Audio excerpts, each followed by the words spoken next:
And we are live That's on right. Let's Think Podcast. Yes, sir. Yes, Mhm. sir. I'm your host, That's Sheikh right. Islam L. Praise the law. First and That's right. foremost, as is customary and traditional in the Moorish Temple of America and foremost American Muslims. First, allow me to rise, giving all thanks and perfect praises unto Allah. Highest honors to His holy prophet. Honors to the Moorish Temple of America. Honors to my leadership, El Portisel. Our Grand Sheikh is M. Portisel. Honors to the Okay. staff. Honors to our guest, Brother Sharif Anael-Bey. Honors Wow. to his staff. Honors to the listening audience. Honors to the That's right. chat. Honors to each and every individual soul that is participating in the comprehensive program of uplifting fallen humanity. Yes. We are back once again Yes, here on sir. Let's Think Podcast with Yes. our brother Sharif Anael-Bey, the Yes, champ sir. here. Islam, dear brother. Yes, sir. Yes, Yes, sir. sir. Good How to the see brother you, bro. today? I'm Yes, sir. good. I'm good, bro. I'm good. Yes, I'm sir. good. Yes, sir. Yeah. Brother. Listen, we gotta. It's a strong topic today. I mean, I covered a lot of this on another podcast, Mm-hmm. and some of the material I've actually covered on your show too. Yes. But this was a presentation. Shout out to Brother Rich, Black Magic 363, Yes, sir. right? I first presented a lot of this, the bulk of this on his platform. But this is going to, again, the material that I presented it in a way for the general public, Mm-hmm. right? Yes, sir. Those who may not be familiar with Prophet Noble Drew Ali's teachings. This presentation will be a little more focused on or for students of Prophet Noble Drew Ali in the Moorish Science Temple of America. Praise Allah. Yes, Praise. sir. I want to first rise giving praise to Allah, honors to the last prophet, Noble Drew Ali, Prophet Noble Drew Ali, last prophet in these days and times. Honors to the forerunner, the Honorable Marcus Mosiah Garvey. Honors to the Moorish Science Temple of America. Honors to my leadership, Brother R. Jones Bey, and his assistant, Brother A. Hopkins Bey. Honors to Let's Think Podcast and its creator and host. Honors to all the viewers. Honors to all sincere seekers after truth. Yes, sir. Yes, sir. Yes, sir. Yes, sir. Oh man. Um, I did see your presentation that you did on Brother Rich's podcast. I Yes, did sir. see that. And whew, I, I of course, man, as all your presentations are very heavy and very informative, but Here's a lot. just what you revealed, just the fact, just to be able to peek in that direction and look behind that veil was amazing. And what it does, it'll make one say, man, and you've heard this before. It'll make a brother sister be like, man, what should we be learning all this stuff? You know what I mean? And because I know you got the information from various different um bodies of work, Yes. probably various courses of study, Yes. because I understand as I study, sometimes as I'm studying one particular topic, I'll stumble across a lot of information that'll lead me in a different direction. So I Yes. eventually come full circle, connecting all of these dots and, you know, Right. creating a clear picture with empirical Yes. data. Yes. However, this right here, I must say, is going to be a treat. And just to let everybody know, no technical difficulties today. I got it already pulled up. Only thing I got to do is hit the button. So we don't got to worry about that today.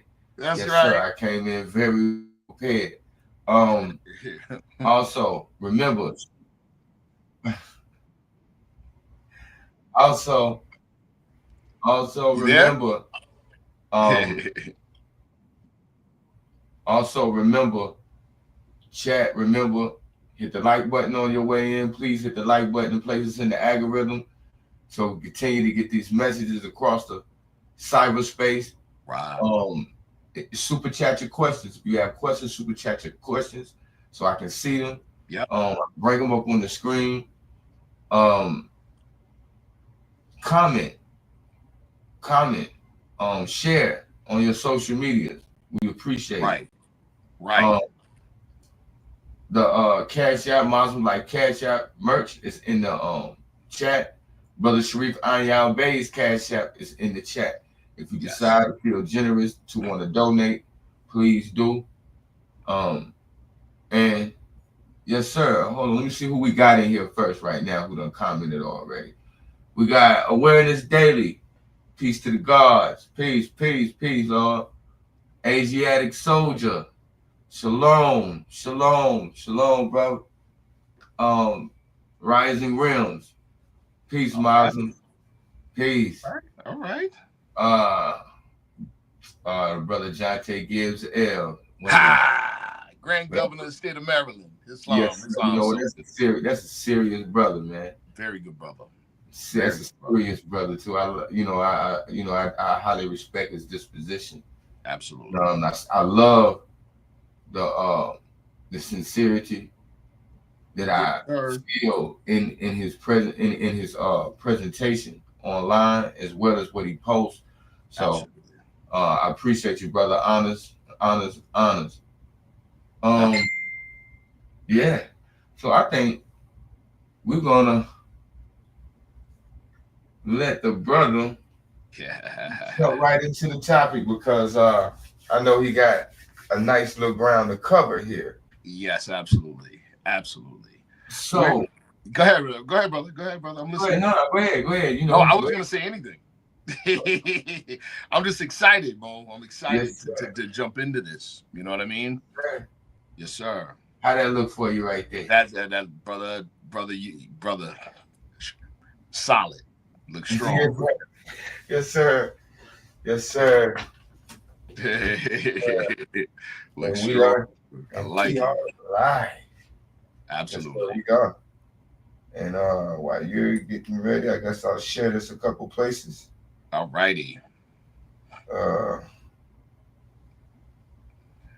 Let's see here. That's what I'm doing. That's literally what I'm doing right now, because this is a very important topic.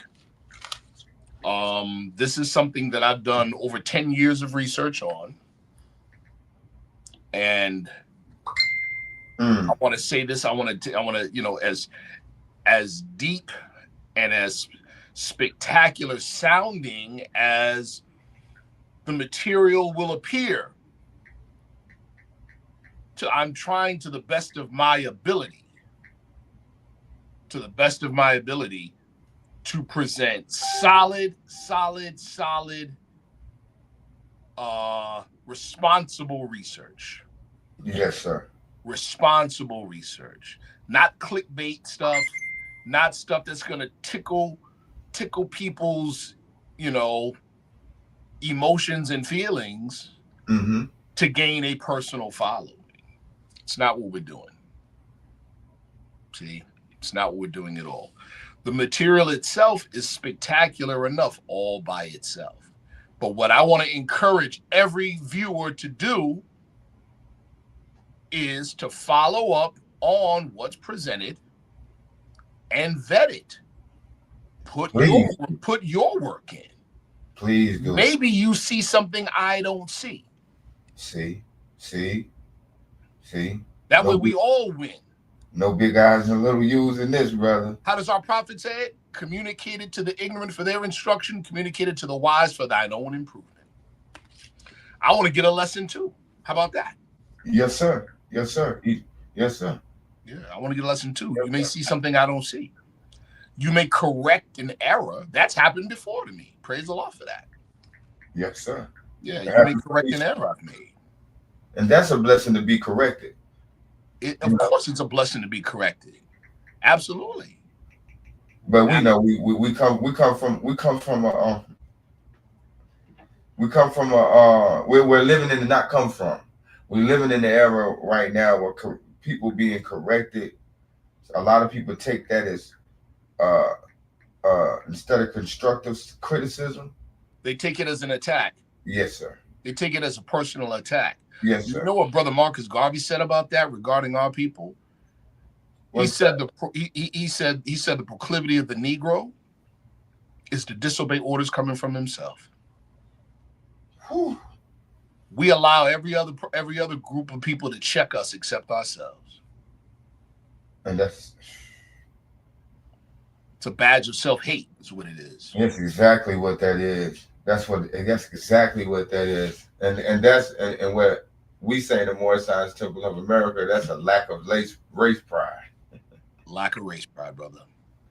Yes, sir. That's a good way to put it. That's a fact. A lack of race pride, man. That's right. Because I know that I noticed that even in the conscious community or certain scholastic communities, is that you'll find that they'll respect certain scholarship from people outside of their own, as if their own are not intelligent enough or don't have the ability to do the same research and come to different yet more factual and empirical data. It's just like, you know, and that always behooves me. And that I'm not, and in saying that, I'm not taking away from European scholars, no, whom have been genuine and sincere in their research and their presentation of information.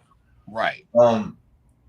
And you know, I see that particular issue, in our communities, and more so in the so-called Asiatic conscious community, because yes, sir, you know, that becomes sometimes becomes an arena like WWE. You know what I mean? Yes. Well, we're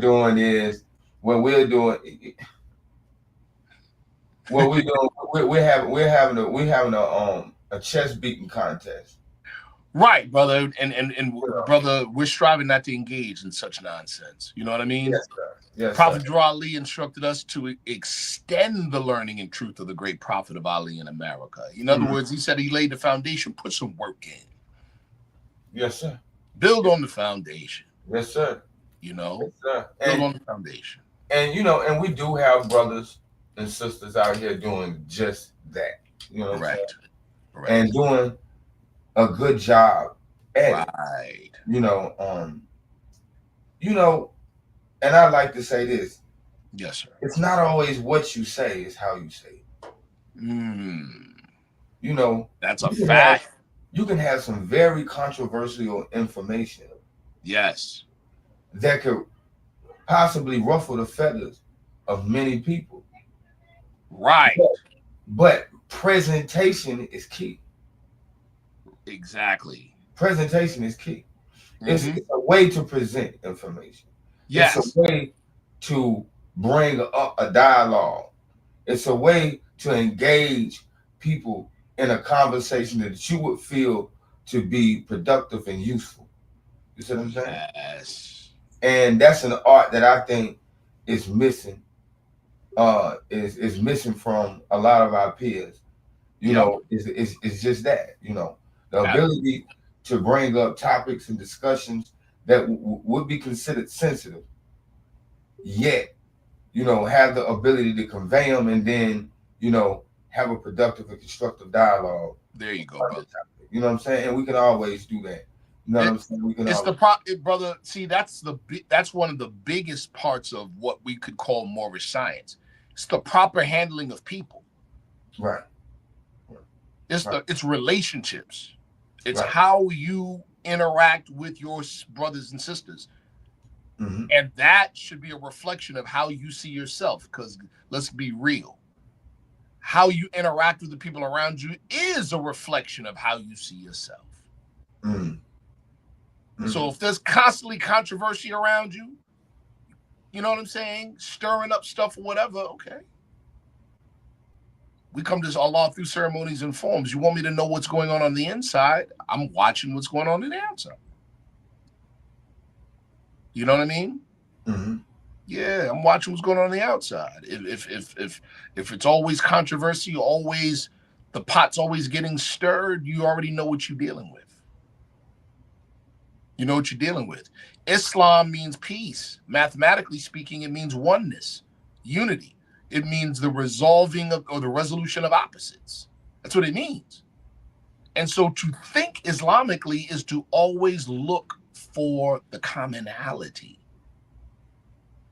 not to look at the different. Right. Right. That's separation and segregation. See? The oneness with Allah cannot happen outside of oneness with my brother and my sister. See that? Let me say that again. The oneness with your creator cannot happen outside of seeking oneness with your brother or your sister. It can't. It can't happen any other way. We're taught what? So shall the fortunes of thy father contribute to the support of his whole race, and his care be continued to you all. How? Through your love to each other. See? Yeah, man. Yeah. Oh, we got a super chat here. Brother Tariq. What do we got? Tariq. I was in gratitude for the $10 super chat. The brother says, Islam Moors, Brother Sharif, keep the Canaanite lecture in mind for me. Any information you have on the Canaanite, aka Phoenicians, aka Carthaginians, how can I get it? Let me throw this out right now. Google this right now as we speak. The denigrification of the Canaanites. Let me say it again. Denigrification of Canaanites, written by our good sister Dana Marnici. That's a great start for you.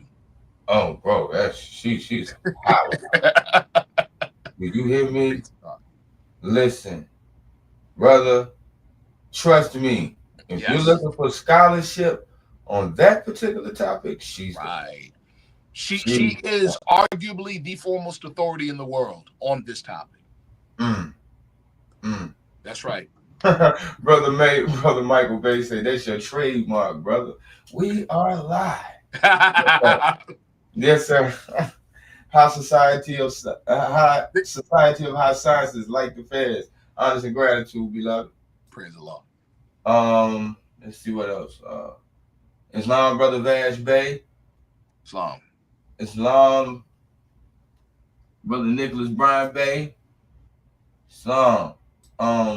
Oh, look who we got here, Brother Raphael Moore. Yes, sir. That's one of my comrade. That's the comrade. Comrade, brother. I'm ready to laugh too, because I know it's coming. I'm ready to laugh because I know it's coming. Yes, sir. I know it's coming.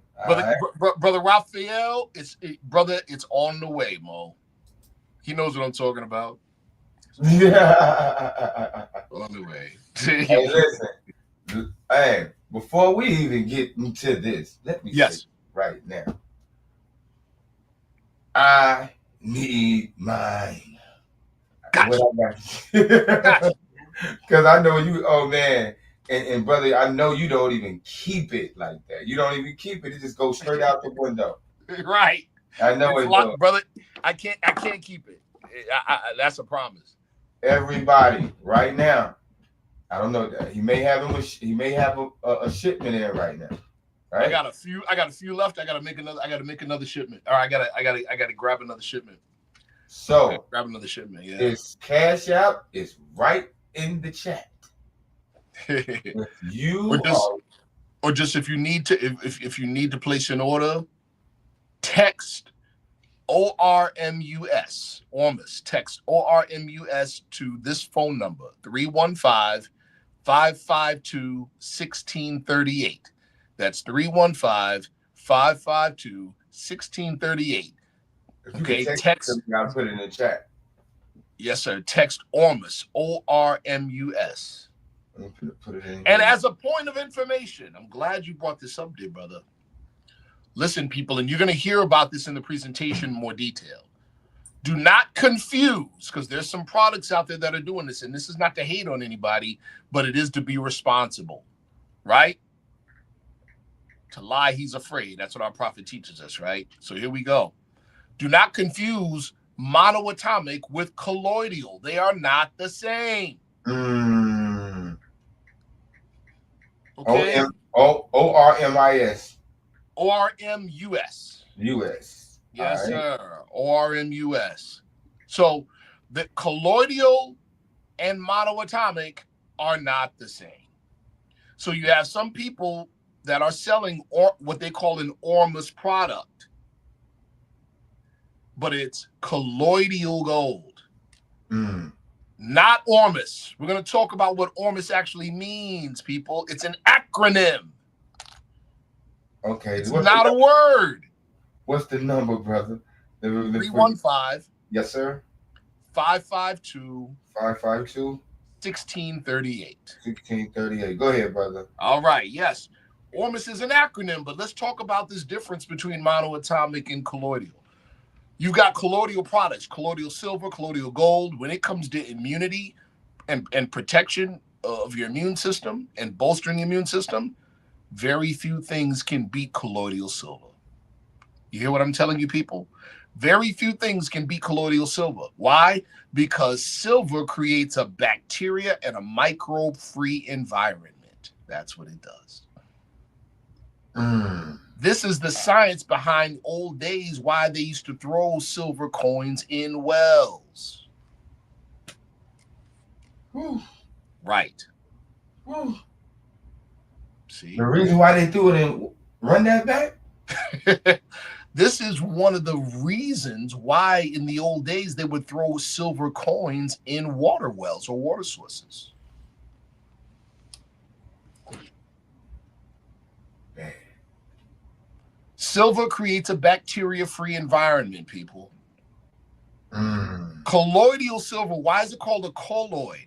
Because the metal, notice I said metal, the metal particles are small and flat surfaced, so they can be absorbed into the system very easily.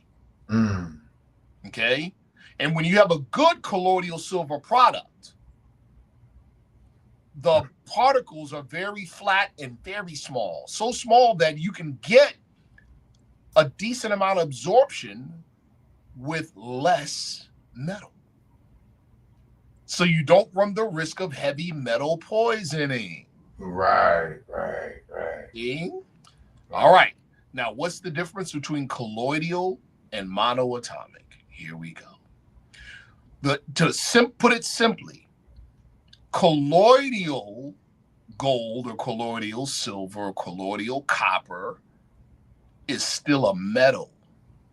Let me repeat that. Those are still metal products. They're small particles, colloidal or colloids, particles, but it's still a metal. Monoatomic is different. There's no such thing as I heard one person advertising a product, a ORMUS product, and they said the gold particles are monoatomic size. That tells me they don't know what monoatomic means. Here we go. Let's talk monoatomic. Why is it called monoatomic? We learned in basic, if you took chemistry in high school, why is water wet? Why does wood feel grainy? Why does metal feel the way it feels? Because of the atomic bonds between the electrons, because the bonds the electrons make with the atoms of the element. So electron being a constrictor. It's how like geometry. It's how the electrons allow the atoms to bond. So metal, we will call them metal to metal bonds. Get it? Now follow me. You've got a gold atom and it's metal. It's regular metal. Right. Let's say we're in a laboratory and we're going to create out of this solid gold or this gold monoatomic gold. What you do is you subject that gold sample to a high energy state, usually through you can do it with a plasma arc or an high voltage electric arc for a prolonged period of time. What happens is that the nucleus begins to rotate very fast and it elongates like a cat's iris, or like we would call the vesica Pisces. Okay. All right. When it elongates, the electrons then form on each end of the nucleus. This is called a dumbbell atom. But then more. The nucleus then flexes so that the electrons pair. If you have an uneven amount of electrons, then you can't get a full pairing, what they call a Cooper pairing. You guys can rewind this and then check me, please. Check what I'm saying, a Cooper pairing. You can look it up. This is science. It's hard science. So if there's not an even amount, you don't get a full Cooper pairing. You get what's called a fermion. But anyway, if you got an even number and they bond, you now have what's called a Cooper pairing. See, I'm kind of getting ahead of myself because all this is in the presentation. But that anyway, when that happens, all the electrons are now rotating in exactly the same direction. That is the meaning of monoatomic. When all of the electrons are rotating in the same direction, the metal-to-metal bonds disappear. You have pure gold, but it is no longer a metal. You hear me? Yes. It is the ancient philosopher's stone. And it falls out as a white powder. In some cases, a red powder or a reddish white powder. It's pure gold, but it is no longer a metal. This is what ORMUS means. It's an acronym, orbitally rearranged monoatomic elements. That's what ORMUS means, people. Now you know. All range. Now you know. Okay. Peace, brother Ron. NYP talk show. Peace. That's right. Say keep dropping the PS. Yes, right. Sir. Yes, sir. So that I kind of got ahead of myself. We're gonna go over this in more detail as we get into the presentation. Let's go. Gold, gods of gold, alchemical knowledge, production and usage of M-state elements as a remnant of Afro-Atlantean technology, or as a remnant of the science and culture of our forefathers. Because make no mistake, the science of alchemy made it to the West by way of African Islamic people. Yes, sir. Let me say it again. The science of alchemy was introduced to the West by the Moors. Actual fact is what it is. Don't argue with me. Argue with George G.M. James in his book Stolen Legacy. Matter of fact, argue with James Wasserman. Argue with, I can name all kinds of people. Yeah, right. You're going to be arguing with a lot of people. That's right. Next slide. Let's go. Y'all remember this movie? There was so much symbolism in this video that Michael Jackson did. Shout out to Michael Jackson. Right? What do we see in the imagery in the video? Remember the time. The mythos of Solomon and Sheba. Sheba was Queen Makeda. Superimposed over an ancient Egyptian motif by Michael Jackson and strongly hints at the properties of monoatomic gold. Why do we say the properties of monoatomic gold? Because monoatomic gold is what scientists would call an exotic matter, an example of exotic matter. What is exotic matter? Matter that exists in multiple dimensions simultaneously. The philosopher's stone in ancient time was called the powder of projection. All right. What did Michael Jackson demonstrate in this music video? The science of materialization and dematerialization. Spinning, and he was spinning like an electron. All right, so let's talk about it. Man is a living soul. Matter of fact, wasn't that our last presentation? Yes, sir. Yes, sir. This is perfect. Man is a living soul. He just has a physical body as clothes for the plane to manifest. And again, remember, forgive me if you are not a student of Prophet Noble Drew Ali's teachings or a member of his movement. But this presentation is more specifically catered to students of Prophet Noble Drew Ali. So this is familiar to us, this idea of man being a living soul. Soul sees a single lifetime or incarnation as a single day. All right. Memory or remembrance is a soul function. What do we teach in our literature? Mind never does forget. Mind never does forget. Which takes us right back to what? The name of the title of the song. Remember the time. How about that? Question. Can I ask you a question? Of course. We always hear the term soul, right? Yes, sir. It's most plainly that we all possess one, right? However, say that last part again. And it's most plainly that most of us possess one, right? Come on, brother. We dealt with that in the last show, right? Yes, sir. Go ahead. Now, I would like to ask this question. Sure. What's the difference between a living soul and just a soul? Listen, I want to preface my answer with this. We are Westerners. We have been taught to think a particular way. To us, the more complicated, the more real, or the more official. But we all know, but the wise know that the most profound truths are often expressed most in the most simplest of language. Simplicity. Yes, and this is how a lot of these teachings are kept secret. They're kept secret because they're hidden in plain view. They're right in front of you, but because it sounds like children's stories, or it sounds like something very childish or simple, we overlook it. Right? Yes, sir. We overlook. Brother Sharif Anael-Bey. It's fine, soldier. Yes, sir. So we overlook these things. So mind never does forget, right? So what was your question again? Refresh me. It was, what's the difference between a living soul? Thank you. And a soul. Here we go.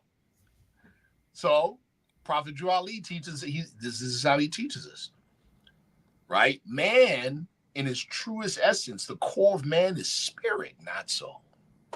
Right. But in spirit, there's no differentiation between Allah and man. So for man to have an existence separate from Allah, but still be one with him in spirit. See that? Allah has to cast that human seed away from itself into what? The soil of soul. Soil of soul. So the soul is differentiated matter. It's not physical matter, but it may carry some qualities similar to physical matter. See? There he is, Islam soldier.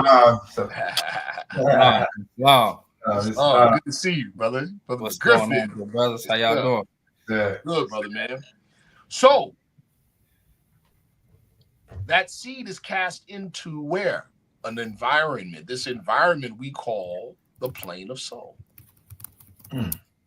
That seed begins to unfold. And when it does, it gains what we would call self-awareness. It grew apace.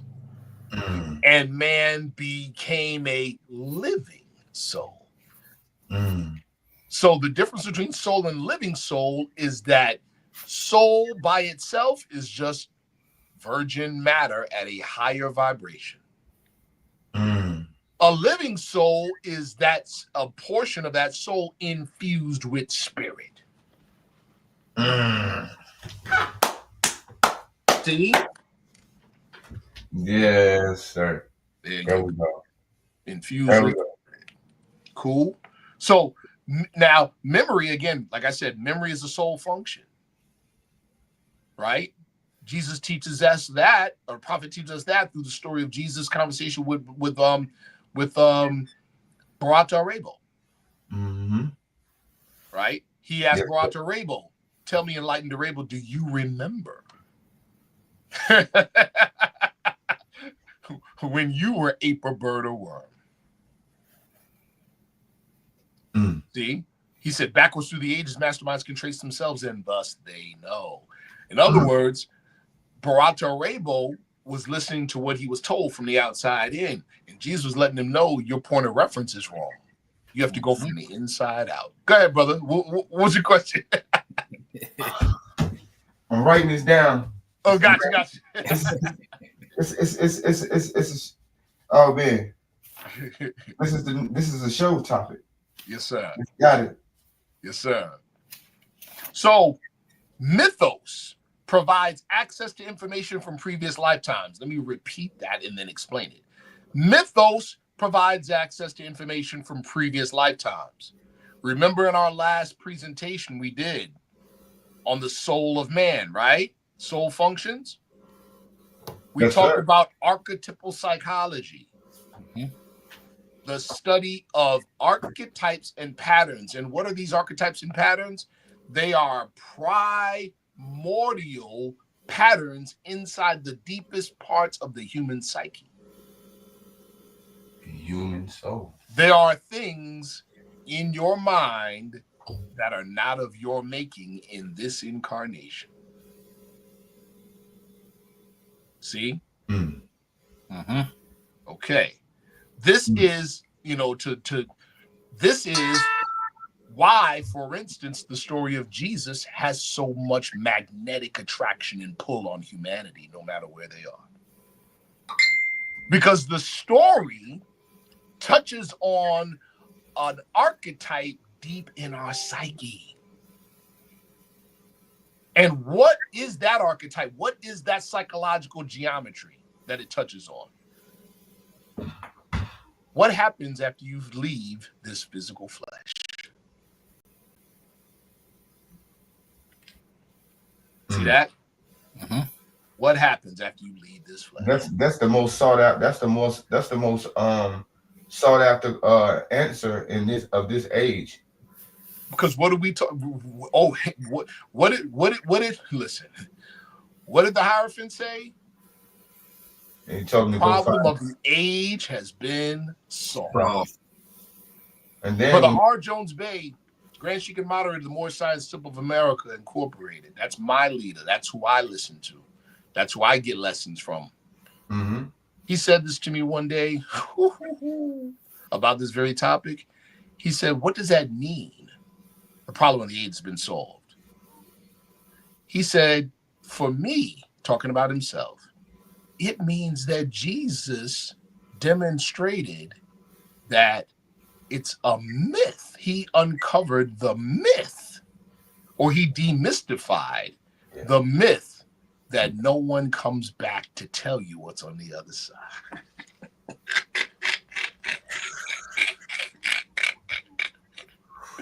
That's deep. That's a powerful statement right there, brother. That's deep. That's what he said. Ain't that something? That's what he said.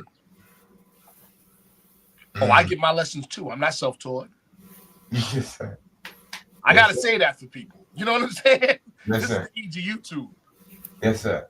Man, that was a powerful statement. That was a powerful statement. Woo! Yikes. Right? This is the preparation, the age of Emmanuel, preparation of the soul. That's right, brother. You know what I'm saying? So now that dives right into that topic. You know what I'm saying? It sure does, dear brother. But I don't want to steer too far from the presentation. I'm sorry. All right, here we go. Soul exists on a dimension higher than 3D. This is important. This is important. Are we talking religious talk? Yes. Are we talking science? Oh, yes. Maybe you don't see it yet, but you will. Time is measured in cycles. This is how the mythos impacts the psyche. Because it repeats. The patterns repeat. The only things that become different is time, location, culture, and language. It's the only thing that's different. That's why you can find 16 world crucified saviors before the historical Jesus. Man, that doesn't disqualify the Jesus. That Brother. verifies the Jesus. Man, run that back. What's those things that change? Time, location, location, culture, Language. The thoughts of Allah change not. The manifests unfold into perfection of their kind. Truth. See it? Because if it's not true, then how we get so many translations from multiple books? About that. Here you go. Here's a great example of what I just said. The thought changes not. That's the essence of the thing, the purpose of the thing. The thought changes not. The manifest, the container for the thought evolves and unfolds. See? Into perfection. Because the thought never stops growing. So we have to make container after container after container after container to keep, you guys see it. You see what I'm saying? So follow me. Once upon a time, scientists believed that dinosaurs were the ancestors to modern day reptiles. Yes. That's what they believed. What do they know now? Birds. Straight like that. So if we're looking at a bird, you are looking at an advanced dinosaur, or better than that, a dinosaur from millions of years ago and a bird from today are two different containers for the same thought.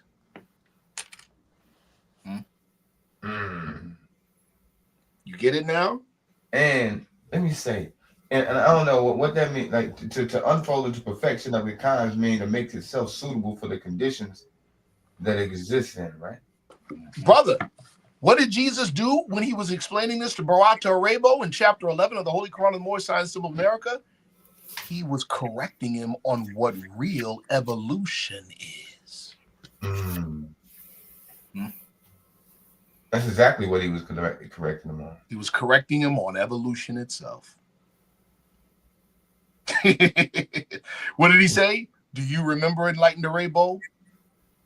When you were ever ape or bird or worm? Bro, he shot down Darwin like cornbread got shot down. Yes, sir. Yes. That's for the old heads. I don't know if y'all caught that. Honestly, gratitude, brother Sharif Anael-Bey, for super chat. I appreciate you, brother, man. Appreciate you. Right. So this is how mythos impacts the psyche. The patterns or the archetypes replay over. Lifetime after lifetime after lifetime after lifetime. See? There we go.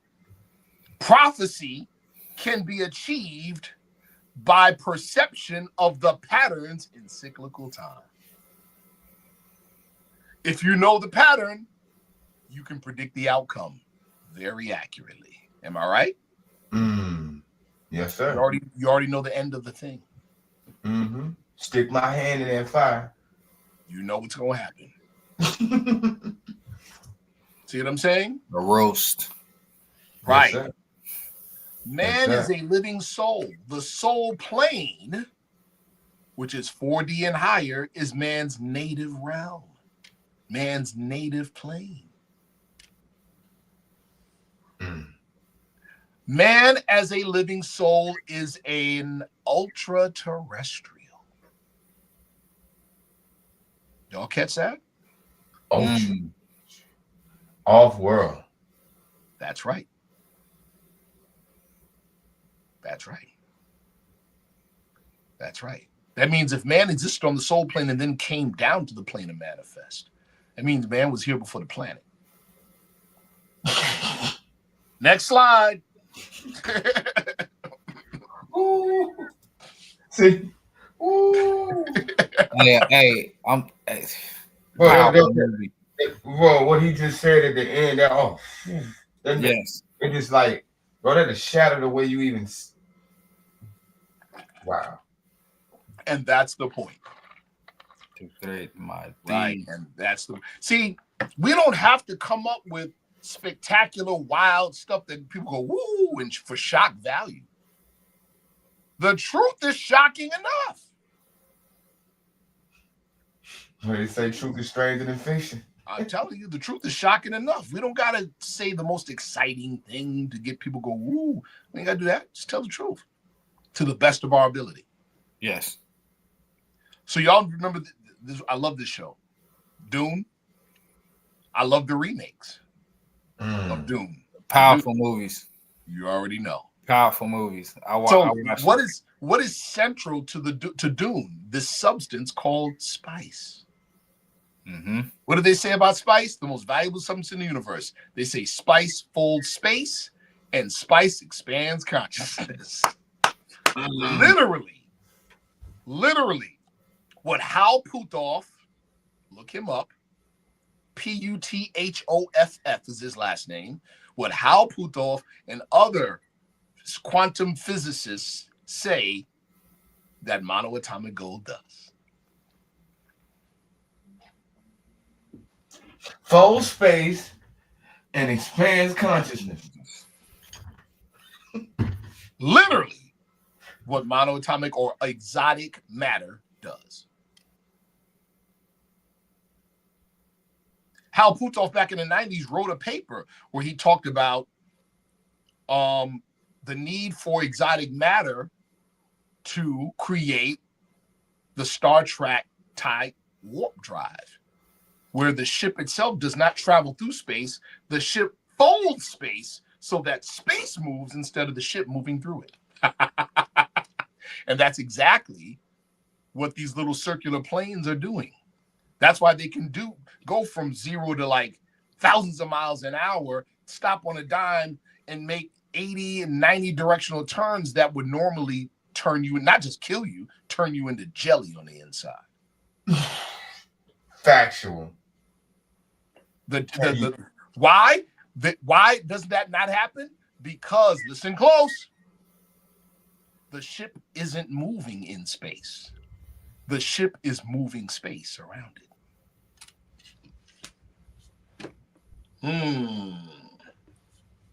That's true. Black seed oil comes from cumin.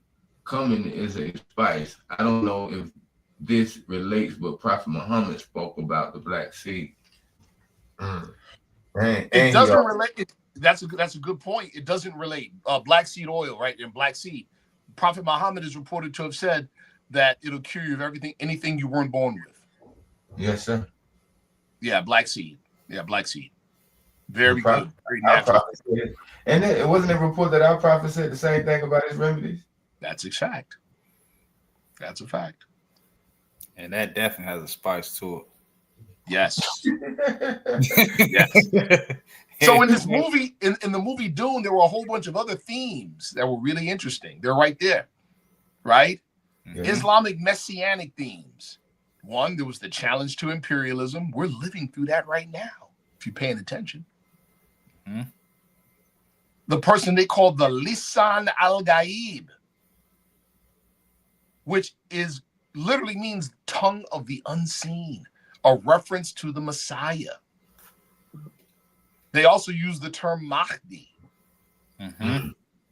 And then spice, political control and ingestion, demonstrates the struggle for the control of human consciousness and the link between expanded human consciousness, bioenergetic transhumanism, and social destiny. In other words, back to the mythos of the resurrected king.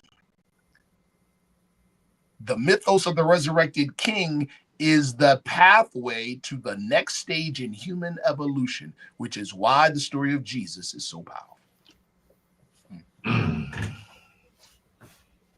Okay? It's why the story of Jesus is so powerful. So, because we're talking about something that expands consciousness, automatically we're talking about something of grave importance to the powers that be, because they can't control someone who has expanded consciousness. And the powers that be wrestle and spend billions and billions of dollars to do what? Control the minds of the masses. See that? Next slide. It's like you said, you know, if you started a pattern, you already know what's going to come. You already know the outcome. David Hudson. Get to know this gentleman, this European by the name of David Hudson.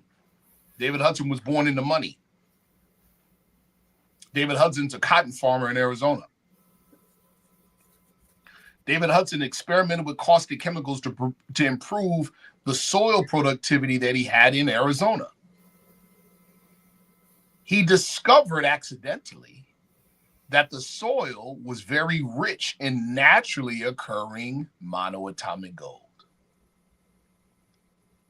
He found parallels of his discovery to the old medieval alchemical texts. He researched and experimented to find the medical and health implications of orbitally rearranged monoatomic elements. He planned at that time to build a manufacturing plant for medical grade orbitally rearranged monoatomic elements. And of course, the powers that be bureaucrated them straight out of existence. We already know what that means. You already know. Oh, they didn't unalive him, but he was told, you'll never get this off the ground. And if you keep pushing, then, you know. We'll push back. Yeah. Yeah. So if you really want to know, you can Google David Hudson and get it and learn a whole bunch about monoatomic gold. A lot. Next slide. Boy. And now, mind you, especially those of you that are students of Prophet Drew Ali, just bear with me. We're going to tie it all together. What is it? Y'all see what that is on the right? Wallace Budge's, it's a copy of Wallace Budge's translation of the Book of the Coming Forth by Day. What the West calls the Egyptian Book of the Dead. Right? Yeah. They took it as these are funerary rites for people that are getting buried. Okay, whatever. In the Book of the Coming Forth by Day, and also the Papyrus of Ani from 3500 BC, there's a passage that speaks to the production of monoatomic gold. This is what the passage translated says. I am purified of all imperfections. What is it? I ascend like the golden hawk of Horus. What is it? I pass by the immortals without dying. What is it? I come before my Father in heaven. What is it? Doesn't that sound like Prophet Muhammad's ascension in the commentary in Surah 53, up the seven heavens? The night travel. Yeah, I had to point that out. Do you know the Aramaic word for what is it is mana or shamana? What did I tell you guys when you in the beginning of this presentation? When you make or produce monoatomic gold, it is no longer a metal, it's pure gold, but it falls out as a white powder.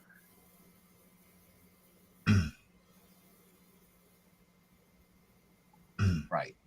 Moses told the ancient Hebrews, you have not kept the covenant, and so the manna is being taken from you, but it will come back in the end times when we will be a nation of high priests.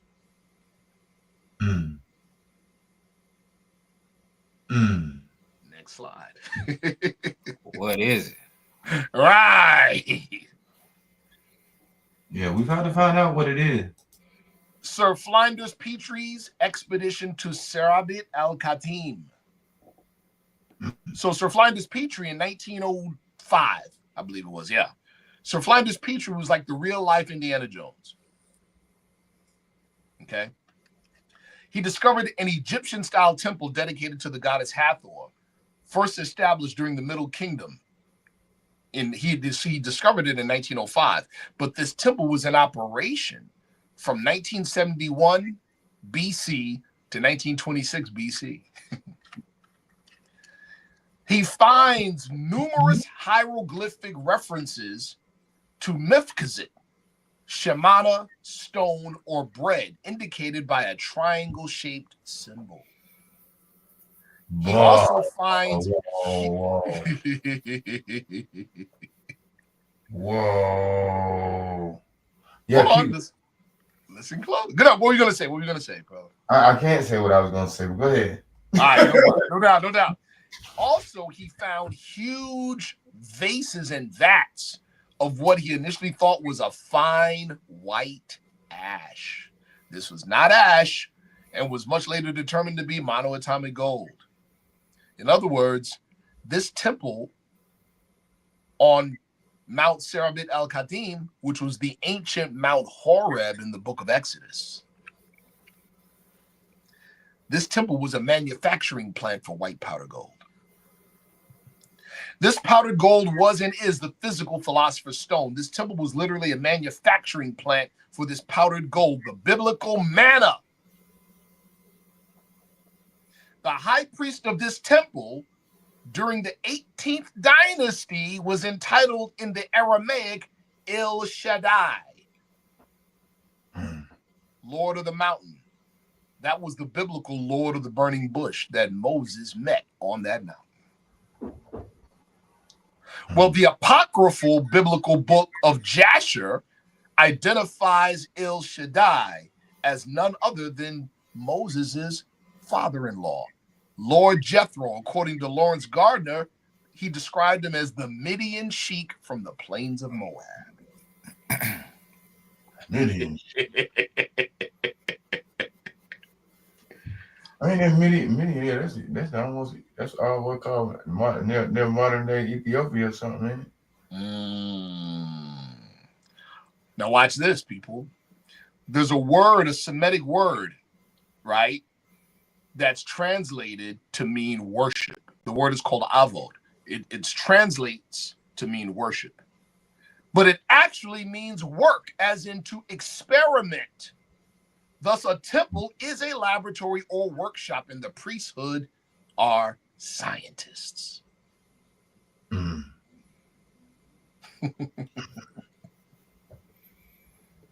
Consumption of the stone or bread gave the recipient conscious access to what the ancient Egyptians called the field of Mefkizit, or the biogenic morphogenic field. That's what quantum physicists call it today. The biogenic morphogenic field of exotic space, the plane of soul. That's what we would call it in the Moorish Science Temple of America. And was fed to the pharaohs for the purpose of deifying the kings. Next slide. That's a lot. It's like I ain't even seen this before. That's a lot. Oh, y'all gonna like this though. Oh yeah, it's time to get to it now. Here we go. Mysteries of Jesus. What's Jesus got to do with monoatomic gold? Oh yeah. All right, Esau. Now I made a mistake on this. Shout out to this sister in Dallas, Texas. She actually checked me on this mistake, so I'm going to correct it in real time. Esau was the firstborn, of course. Jacob was his younger brother. Esau was entitled to the birthright, but what did he do? You all know the story. He gave up his birthright for a bowl of soup. In other words, to do what? Gratify his lower self. That's a sign of something, isn't it? We all know. But the biblical Esau, his father's name, or he was the father of Igrath. Igrath was the, actually, you know what? No, it's correct here. It's correct. Igrath was the mother of Queen Tai. Wait a minute. Following this? Esau was the father of a woman named Igrath, and Igrath was the mother of Queen Tai. Queen Tai was the junior wife of Amenhotep III. Amenhotep III was the father of Akhenaten, who was the Moses or the Musa. What? Where's my bombs? Hold on, let's keep going. Akhenaten's second wife's name was Mary Kiba or Mary Amun. In other words, another Mary. Mary is a title, people, remember. Or Miriam, was from whom the Egyptian royal line evolved into the royal house of David. Kiba Tasheret was the daughter of Moses and Miriam, and her husband, Rama, of the family of Judah, links the dynastic Egyptian line to the house of David. Question 25 in the Holy Quran, the Quran questionnaire. Where was he born? Answer? In Bethlehem of Judah, in the house of David. How about that? Who would have thought that those secrets were inside that answer? Whoa. Right. You almost got to run that back again. Jesus, just his birth, represented the bodily unification of the priestly kingship line from Egypt and Palestine. Egypt, India, and Palestine. Mm-hmm.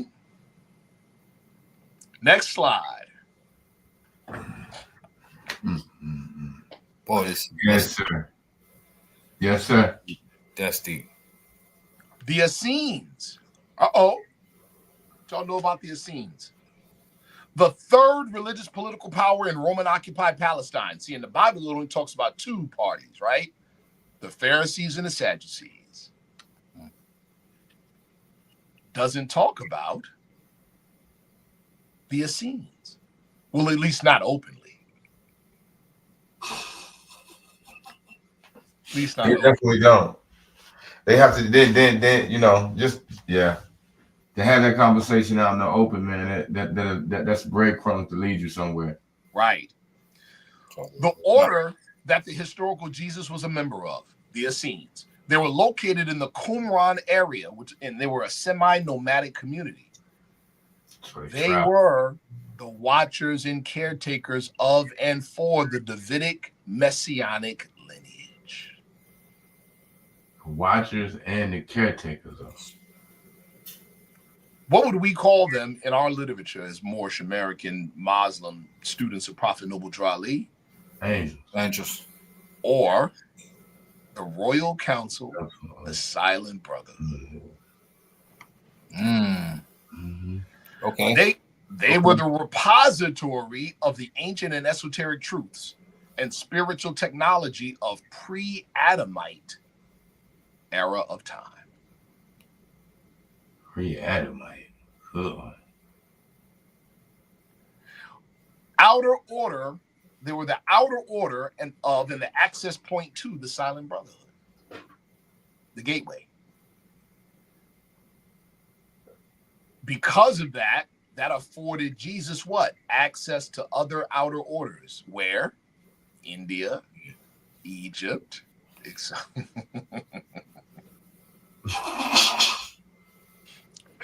The Davidic dynastic house, listen close, merged with a faction of the Hasmonean dynastic line. The Hasmonean family or dynasty split into two parts. One part gained power independent of itself, and it went another direction. You know who that was? Herod, King Herod. The other part of the Hasmonean dynastic line that was not aligned with the Herod side lost power as a result of this split and needed to gain more power. And how do dynastic families do that in the old days and today? How do they do that? Has to be Say it again. Say it again. Marriage. That's how they do it. Has to be marriage. Marriage. That's how they do it. The Davidic dynastic house merged. The Davidic dynastic house merged with a faction of the Hasmonean dynastic line via the marriage at Cana. Who got married? Who was present? Yeah. Why was Jesus there with all of his disciples and his family and his mom? It was a celebration. And in the tradition of the day, the groom has to take care of everything, including and especially the refreshments. The wine. Now you know why Jesus' mother charged him up, because they ran out of wine. Because he was the groom. Straight like that. But if you read the Bible, I read that. It tells you right there, but it's like they phrase it in a way where it seems as though they're saying something else too. Yes. You know what I'm saying? Yes. Yes. Yeah, but it says it right there. Who did he marry? He married Mary. Remember, the term Mary is a title too. Mary of Magdala. Mary the Magdalene, just like Jesus the Nazarene. Magdalene was not her last name. Magdalene is describing where she's from, the city of Magdala. Just like Nazarene, Nazareth. Yes. Yes. Get it? Survivors of the Desposiny. The Desposiny, you copy that word and go look it up. Again, people, I want you to put in some work. Go look up that word Desposiny, and somebody in the chat tell me what it means. Right. Tell them how to spell it, Shay. Despossyni. Despossyni. So the survivors of the Desposiny, including Mary the Magdalene, listen close, migrated into Northwest Africa and extended their influence into Spain, giving rise to the Gnostic currents there. It was the Gnostic currents, among other people, that maintained and retained the ancient science of alchemy. True. Who can tell me what the Desposiny are? Somebody put a DJ put it in the chat. What do you say? Jesus' relatives according to the flesh. Actual fact. Jesus' own family, including his offspring. Why were they being hunted down? Here's a better question. Who was hunting them? I'll give you a hint. It's a 4-letter word that starts with an R and ends with an E. A 4-letter word is starts with an R and ends with an E. Trying to take the brother home.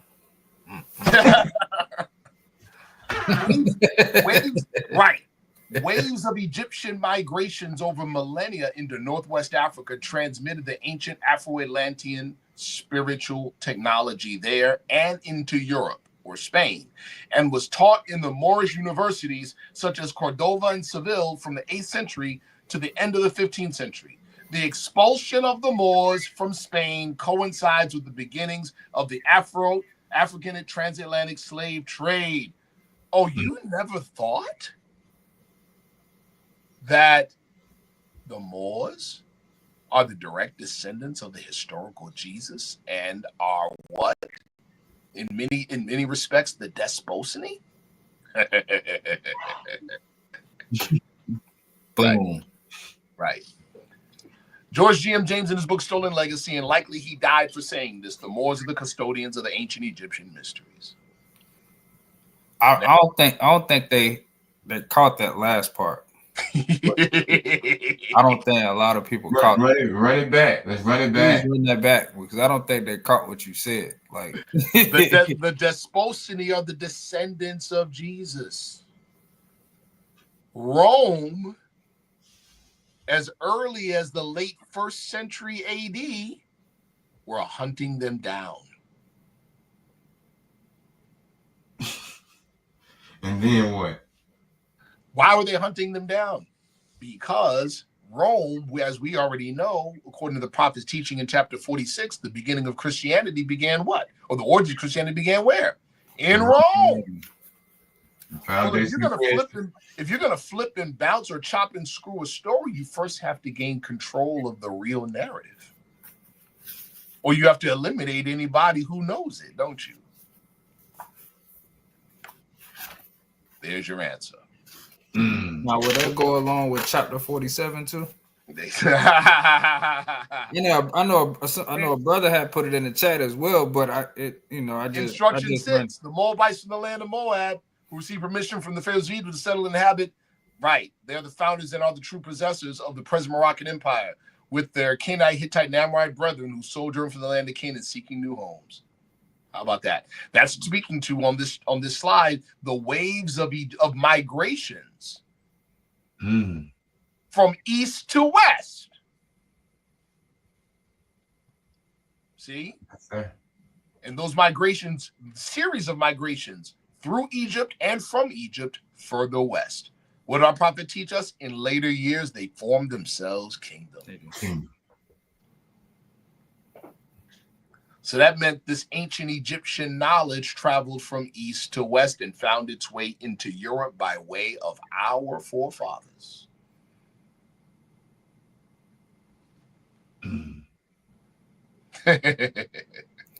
Now, good. Now that this tie into Atlantis, with at that time the River Nile coming west. Oh, you know about that? It's coming. It's all coming back to me from when we done previous presentations, right? Right. So now, is that tying into that now? Oh, without doubt or contradiction, dear brother, because there's research that confirms hundreds of ancient rivers and lakes connecting the Nile to Mauritania. And we know that the city that was called the capital city of Atlantis, because Atlantis was an empire, people, wasn't just one place. That the capital city for Atlantis that was described by Plato and Solon of a city south of the Atlas Mountains. South of the Atlas Mountains, west of Egypt, 3 concentric circles and a center island, opened out to the ocean on the southwest of it. That exists. That's the Rishat structure sitting right in the middle of Mauritania. It's still there. And the number one reason you don't hear a whole lot of people talking very loudly, now there's a lot of talk about it, it's just not loud. But the whole reason people ain't talking loud about it is because it's on the African continent. That's why. And then it's some more to do. And then explain to you why, even though, portions of that particular empire that was known as Atlantis probably did sink. However, to have to say that it was on the continent of Africa, right? After knowing about how Socrates and Plato wrote about these particular individuals, they would have to then look at these very so-called descendants of these Africans and look at them like. You think Sir Godfrey Higgins didn't know that in the 1800s when he wrote the book Anacalypsis? What did he say? He said the very people that we have enslaved now, we look down upon, are the very people we owe science, religion, culture, farming to. He said, these are the very people our ancient forefathers worshipped as gods. That's what he said.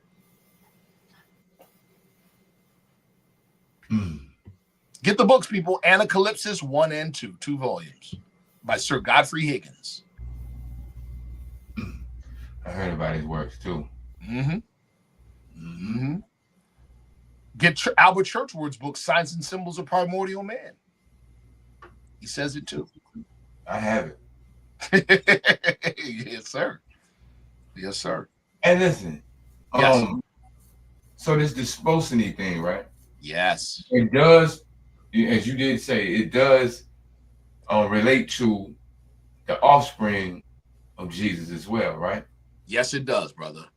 And just to inform people, have you heard of any history on Jesus having a daughter named Sada Kali? Funny you should ask. There's a gentleman, he passed away. His work, he's done extensive work, and he had access to some interesting records.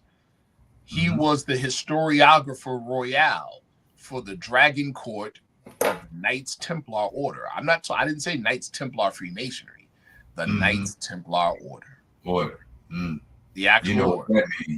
The actual order. And he was the historiographer royale.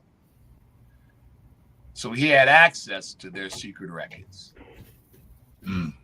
So he, among other people, are some of the people that revealed to the public some of the coded language in the book of Acts in the Bible. Where in the book of Acts, they'll say, the word of God increased. What is the code breaker? John, the Gospel of John, 1st chapter. And the word in the beginning was the Word. The word was with God, and the word was God. And then in the 12th verse, and the word became flesh. Okay, so who's he talking about when he says the word of God? He's talking about Jesus. So when he says the word of God increased, what is he saying? He had children. Boom. Yes. When I thought about it, and I found that little bit, that nugget of information about Sada Kali. Yes. It made me think, we're talking about a brother who came up in Palestine. Why would his daughter be named Kali? And it points right towards the hidden history of him being in India. How about that, brother? How about that? See? But let's continue. Let me see, where are we? Okay. Yep, let's go to the next slide. Yes, sir. Let's go. What are monoatomic elements? Now we get into this. But we had to give that backdrop because all of this stuff ties together, people. What are monoatomic elements? They are alchemically transformed non-metal elements. Non-metal, either scientifically transmuted or precipitated from naturally occurring sources. By the way, do you know one of the greatest sources of naturally occurring monoatomic gold is? Where it is? Dead Sea, in the Qumran area where the Essenes were. 70% of the salt in the Dead Sea is gold in the monoatomic state. I was just about to ask you that. The salt. Yes. As soon as you said Dead Sea, I said, "Oh, he must be talking about the salt." So just to bathe in that stuff, How about that, brother? I had a classmate of mine. Her dad was having some skin issues. And she said he went out to the Dead Sea and bathed in it, and skin was clear. After a while. Yes. So white powder gold, monoatomic gold, possesses exotic matter properties. What do we mean by that? Exists in multiple dimensions simultaneously. In other words, it has the ability to manipulate space-time, can fold space. It can manipulate the plane of things made manifest. The ethers on the plane of things made manifest. It functions as the gateway separating dimensions. It functions as the gateway separating dimensions. That's what exotic matter does. In other words, it's a miniature wormhole, allowing access to higher dimensions. It functions as the gateway separating dimensions, room temperature superconductivity. Room temperature superconductivity. In other words, no atrophy or decay of energy, no electrical resistance or expulsion of magnetic fields. In other words, you cannot measure it with a magnetic field. So it's called the Meissner effect. Okay. Transformative process. In other words, how do you make it from metal gold? I talked about this earlier. Metal is subjected to firing by high energy electric arc for at least 300 seconds. The nucleus of the metal the nucleus of the gold elongates to form dumbbell atoms. The nucleus then flexes to bring electrons within proximity of each end of the nucleus, creating what they call the high spin state, monoatomic state. All the electrons rotating in exactly the same direction. When that happens, the metal to metal bonds fall apart. You got powder. And this is why you have the whirling dervish off. Yes. Yes. Yes. Electrons join to form Cooper pairings. The Cooper pairings form, this is all science, people. Check me. Vet what I'm saying. Don't just take my word for it. The Cooper pairings form what's called a Bose-Einstein condensate. Bose-Einstein condensate forms what's called a Compton radius vortex, a miniature wormhole. Compton radius vortex. The Bose-Einstein condensate generates what's called a Meissner field. Let me break that down, what a Meissner field is. First of all, a Meissner field repels a magnetic field. Can't measure with a magnetic field. But a Meissner field is this. You guys know what quantum entanglement is, am I right? Mm-hmm. Spooky action at a distance, right? Mm-hmm. You got two particles, one on one side of the universe, one on all the other side of the universe. But if they're quantum entangled, I'd mess with one, the other one. Start up. There you go. They're connected on a higher dimension, right?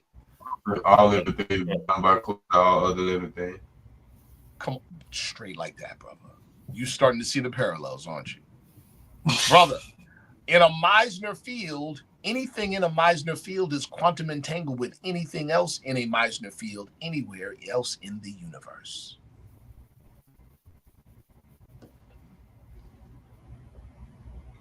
I think about you, you call the phone. How about that? Next slide. Great example. That's a perfect example.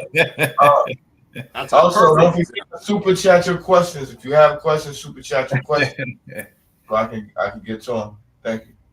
Now we're about to get into some deeper stuff regarding a Meissner field.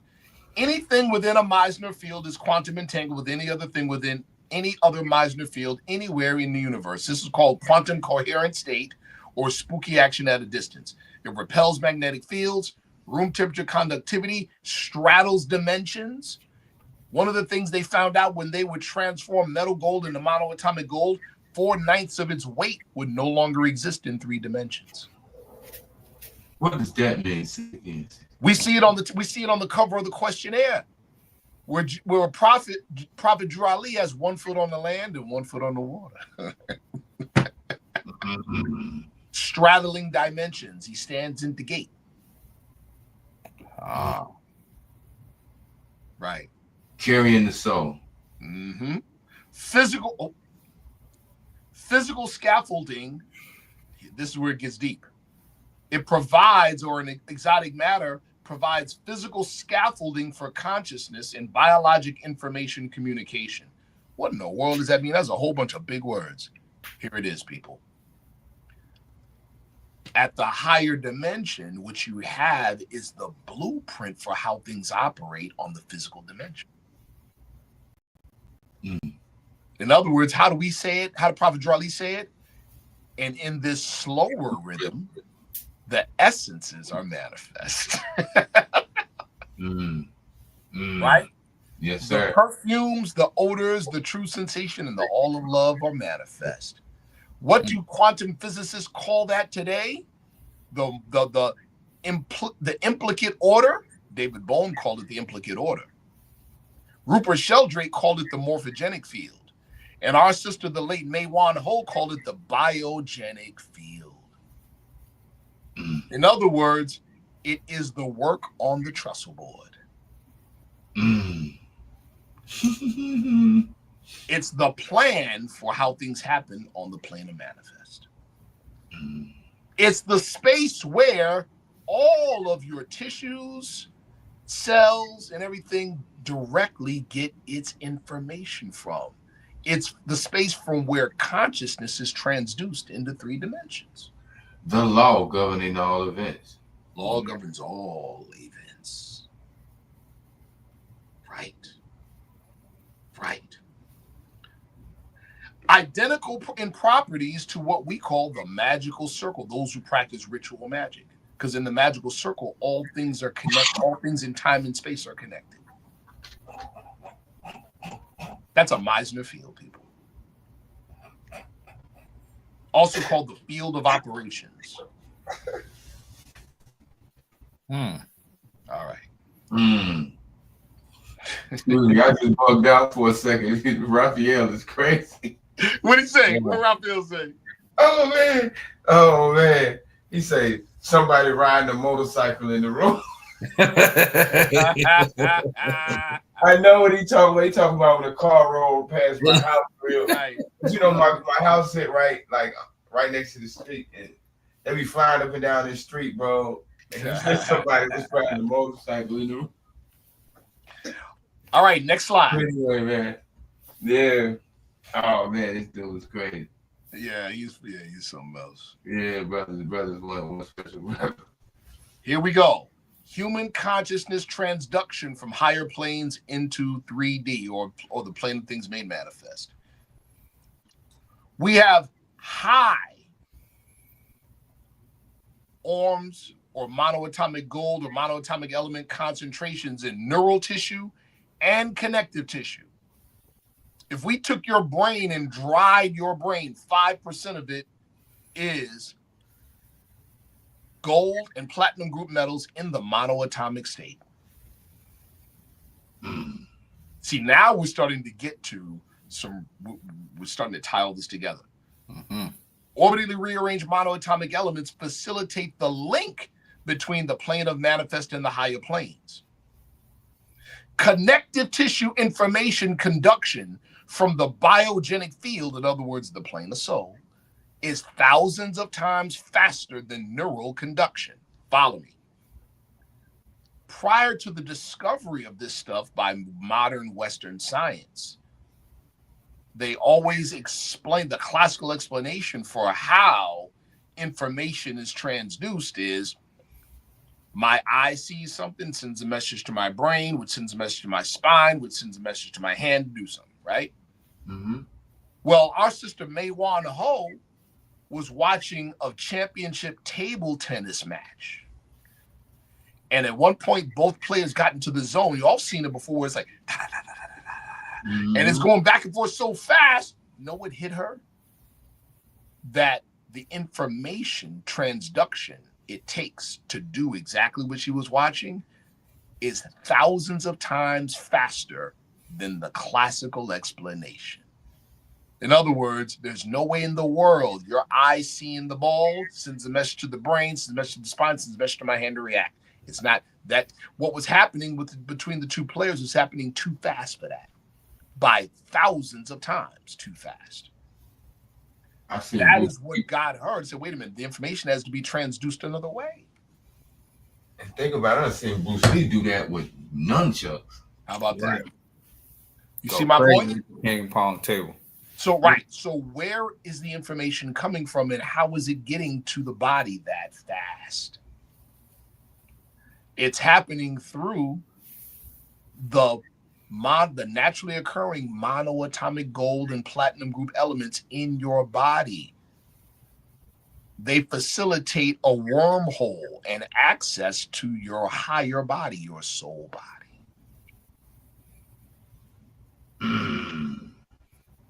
Another prime example would be like Goku going Super Saiyan. Yeah. Oh.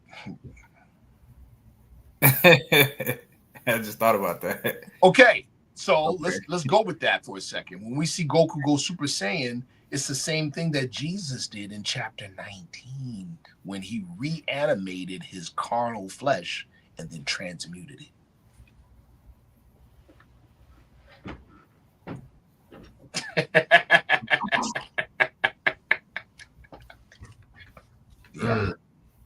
Yeah. Connective tissue information conduction from the biogenic field is thousands of times faster than neural conduction. Ultra instant.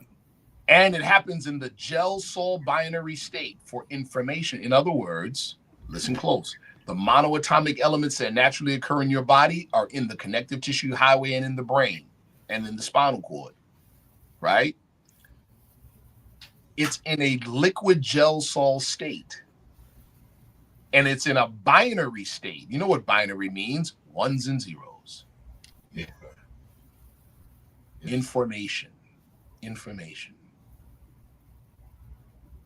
Consciousness from the higher dimensions is transduced into useful information in 3 dimensions this way. How did Prophet Drali teach us? Wisdom speaks from the highest play in the spirit life. What did Drali challenge us to do? Wouldst thou raise thy thoughts to infinite wisdom? Are we talking religion here or are we talking science? We're talking science at this point. We're talking both. Yes, exactly. The answer is yes. All right. In science, so we're talking quantum physics or quantum mechanics. That's the realm of probability. Mm-hmm. So we could call that wave function. We could call the plane of manifest particle state. How do you collapse a wave function into particle state? Do you realize, listen close, that physicists back in the 40s, I think in the 40s it was, it might have been earlier, this is where the West was dragged, kicking and screaming, to quantum mechanics. Dragged, kicking and screaming. They noticed, like, there's this whole paradox, seemingly paradox, about light. Light either manifests as a wave or particle. What determines how it manifests? Answer: the observer. When I'm not looking, it's a wave. The moment I look, it's a particle. So, in quantum physics, they have something called the quantum operator. In other words, it is the thing that causes wave function to collapse into an actual event. Conscious input can alter the wave function at the higher realms, collapsing into an event. In short, quantum mechanics says the quantum operator is belief. Run that back. Run it. Rewind.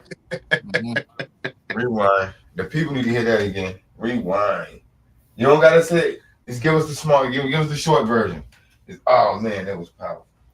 Human consciousness alters and modifies matter. Yes. But it does so at the quantum level. And then I'll use Prophet's language, right? It comes down to the rate of atmosphere. It comes down to the plane of manifest as an event. What do you think people who are skilled in practical magic are doing? Literally this. Manipulating things at the wave function level, at the probability level, so they manifest into an event of their will. Mm-hmm. Oh. All right. So belief is the quantum operator. Human consciousness. This is why this is how the Western status quo, the European psychology, put us to sleep. We grew up in a world that says, oh, if it's just in your head, it's just make believe, meaning it's not real. So we never exercise belief like exercising a bicep. Mm-hmm. Give me an example of exercise and belief. Oh, easy. You're a boxer. Yes. One of your skill tools, sharply honed tools, is your jab. I already know. Yep. Most definitely. Did you come out of the womb doing it that way? No. No. It took practice and repetition, didn't it? Yes. But what comes before the repetition? Belief. The belief that I can. There you go. And when you first were doing it, was it sharp or was it awkward? It was awkward. Was it snappy or was it stiff? It was stiff and Was lazy. it fast or was it slow? Stiff and lazy. Did it zing or did it just push? Just See that? Mm-hmm. push. So it was bad. It was clumsy. But your belief kept you training. And because you kept training and practicing, what did you develop? Skill. How did the skill develop? You literally grew new neurons in your brain. And those neurons made neuromuscular connections. That came from the will of man. The will of man makes possible the actions of the Holy Grail. Come on. Oh, man. Will of man is the quantum operator, people, and belief is the first step. Accepting. See how we literally step over and step on jewels, thinking that it's garbage.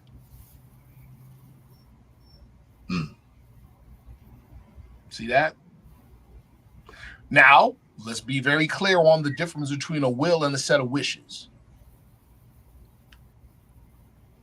They're not the same. Will takes discipline, just like you doing that jab thousands of times. You have to forge will. See that? It ain't something that just happened. Wishes is weakness. That's weakness. That's anemic. It's weak. See, when you first saw your wife or your significant other, okay, that was will, wasn't it? Mm-hmm. You saw her, you were like, oh, that's mine. Yes, There was no doubt in your mind. You didn't allow doubt to even manifest. Brother Sharif Anael-Bey just sent a super chat, honest and gratitude, brother. He says, how does the placebo effect tie in? Well, of course. The placebo effect works because it's the will of man. Mm-hmm. Simple. The placebo effect invokes the will of man and serves in a way to diminish or eliminate doubt. Doubt turns will into a wish. See? Aleister Crowley said it like this: most people don't have a will, they only have a set of wishes.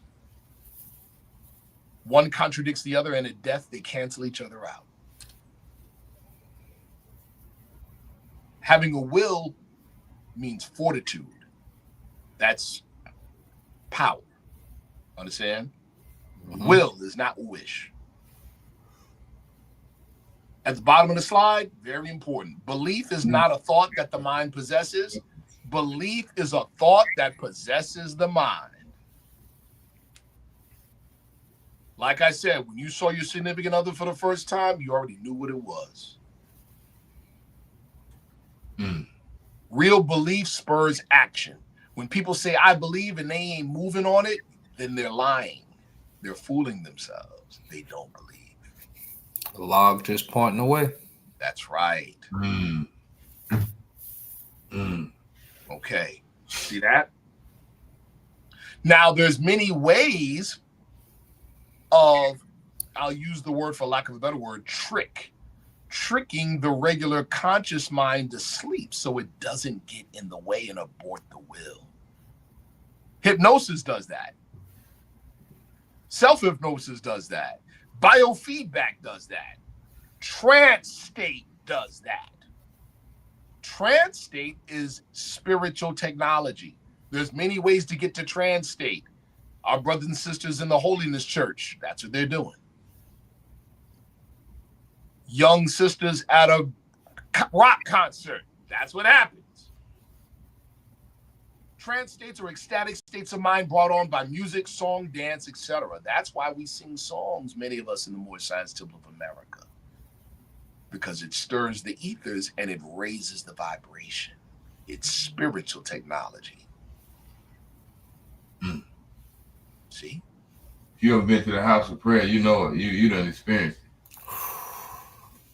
Ain't that something? Man, the house of prayer. That's something I think that's something everybody should experience. Listen, bro. I tell you, when they play the music and sing, it's like you can feel it pass through your whole body. Correct. Why do you think cathedrals, mosques, and temples in the old world were built the way they were built? And why the builders were part of secret guilds? See, now we're talking about the operative demonstration. Fine tuning. Right. Because the edifices that they built, just being in them would raise your vibration. Meaning the buildings and the edifices were machines. I'm going to leave that there. That's another show, brother. Yes, sir. Yeah, they're machines. The buildings are machines. Whoever thought about the pyramid being a machine? Some people are talking about it now. But like I said, that's another show. I've already done the research. It's another show. All right. Next slide. Oh, man. Hold on. Let me. Yeah, Raphael the Moor. The house of prayer do be lit. Man, it's like being in New Orleans. Yes, sir. And, yes. And just listening to them just rock. Just brother, you get pulled in, don't you? You really do. You get pulled in. You really do. Spiritual technology. You really do. What they call that jump? They be doing this the second line. Yeah. Hey, bro, Yeah. Second line music. Yeah, you see how they act at funerals? Yo, listen, as a point of information, just a point of information, in New Orleans, when you see a funeral procession, and they're carrying the coffin, yeah, and then they start dancing, how are they moving? Zigzag. You know why they're moving zigzag? In Chinese culture, when they serve incense to the ancestors on the altar, they make sure you have to put the incense perfectly perpendicular. You know why? They say because the discarnate souls travel in straight lines.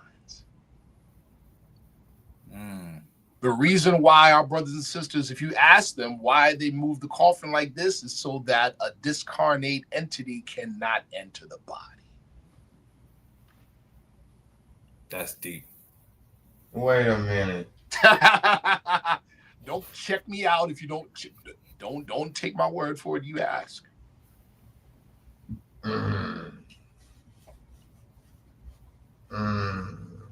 Yeah. And that touched me right there because now I got all type of questions in my head. Yes, sir. Whoa. Sir. Moving straight line. Mm-hmm. Mm-hmm. It's a ministry in depth for real. For real. For real. All right. You all need to know these three names. Familiarize yourself with these three names. Why? Because these three quantum physicists, award-winning quantum physicists, their discoveries and writings and research gave hard science to Prophet Noble Drew Ali's description of the plane of soul. Cutting-edge scientific descriptions of the plane of soul and the seven ether planes. David Bowen, he called it the implicate order, a higher energy design order for everything in 3 dimensions, meaning the higher dimensional blueprint for what takes place on the plane of manifest. Later, Rupert Sheldrake built on that. He called it the morphogenic field, the same as the implicate order, but for living things. And then Maywan Ho, who I said witnessed the tabletop tennis match, she called it the biogenic field, or superconductivity in living systems via a collagen gel sol state, which is a binary system, in other words, the matrix. It's in connective tissues and forms cellular structure and physiology. It's how consciousness is sourced from the higher dimensions and placed into the 3-dimensional biological realm. Again, are we talking religion or are we talking science? The answer is yes. I have a question. Go ahead, does this tie in as well to the movie Lucy? Of course when she started elevating and she got to like 80-90%, and she started, changing. And not only did she dematerialize, she gained, like what we talked about in a previous show, conscious non-locality. Who did this? Everywhere. She was everywhere. What are you talking about? In the movie Lucy. The movie Lucy. Yeah. I remember that. She gained conscious I'm glad you brought that movie up, because remember when she sat with the scientists and they were saying what qualifies existence? Did you remember what she said? She said, you have a car going and it keeps going faster and faster and faster until it's going so fast you can no longer see it. And at that point, there's no way to measure. Know what she said justifies existence? Time justifies. What did our prophet give us to study first? Time never was when man was. Man, listen. Our prophet was a prophet for real. And the only time we talk about time is in as it pertains to creation. How about that?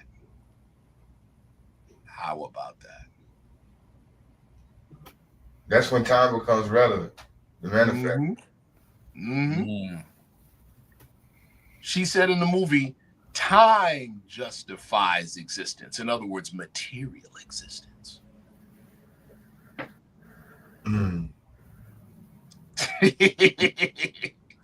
Our prophet was on one. Listen, Raphael the Moorhead posted in the chat. When you said something earlier, he said, I think I seen him say, how did the prophet know all this stuff? Come on. Exactly. All right, next slide. Got me over here blown like, what? That's our dear sister, the late Maywan Ho from China. That's her. You see this paper?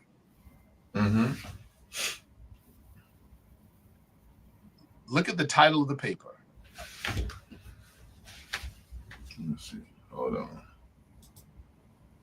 Title of the paper: Superconducting liquid crystalline water aligned with collagen fibers in the fascia as acupuncture meridians of traditional Chinese medicine. Meaning you like that, huh, Brother McGriffin? I knew you like that. What is he saying in simple state? M state, monoatomic hydrogen, monoatomic gold, and monoatomic platinum group metals in a liquid gel salt state in the body. Now I have a question. I have another question. Go ahead, brother. You like that, Brother McGriffin, don't you? Yeah, because it ties into a whole lot dealing with the human anatomy. And now I'm wondering, does that have to do with, I don't know if you're familiar with the term, it's called fuzz. Yes. So fuzz is like a liquid. It's like it's kind of like oil to an engine. And if that locks up, it becomes like a solid. But once you start working it, it turns back into a liquid form. That's right. Okay. And then you can also now start thinking about that the same way when you start thinking about your lymphatic system. Yes, brother. These particular glands. Yes. You know what I'm saying? Yeah. That's right. I'm glad you said that. I was working my lymphatic system last night. Yeah. So in her abstract, she says this: new evidence indicates that hydrogen is quantum delocalized. What in the world does that mean? Quantum delocalized. Quantum. Describing monoatomic hydrogen. So hydrogen transformed as an exotic substance.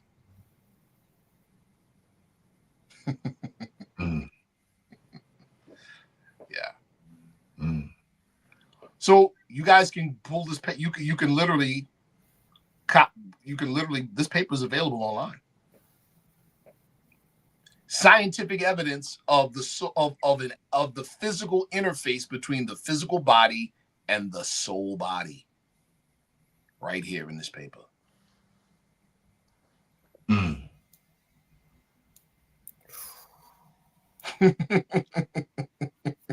How did that little woman know this? What is it? You know, right? What is it? Exactly.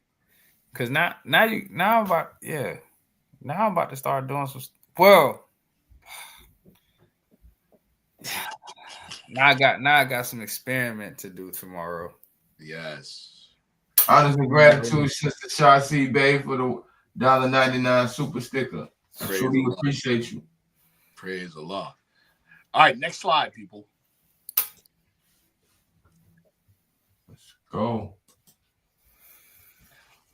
All right. Oh man, here we go. This hold on. Whoa. Just talk about something just for a second. We'll get some water. Wait. He saw something. He saw a lot. But now that you, golly. Oh man, my mind is rolling now. Yes, sir. Now we're talking about the fuzz, and then we're talking about the lymphatic system. Yes. And now you think about with lymphedema, right? Those who deal with that. Right. Now the question is can it really be reversed? Ooh, that's something to think about. Now let's think about this real quick, brother. If what Maywan Ho says is true, and she's got white paper to prove it, that the meridians in Chinese acupuncture constitute the interface between the physical body and the space in higher dimensions where it gets its information to function. It makes sense that if you have a blockage in a meridian, you have physical illness. Mm-hmm. Now we got it. Like you said, reverse it. You see? But yeah. There's a lot here, right? It is. It's a lot. Honest and gratitude to Nicholas, brother Brian Bay. Brother Nicholas Brian Bay. Nicholas Brian Bay, man. Honest and gratitude for the $5 super sticker. Thank you so much. We appreciate you tonight. And we Dang, appreciate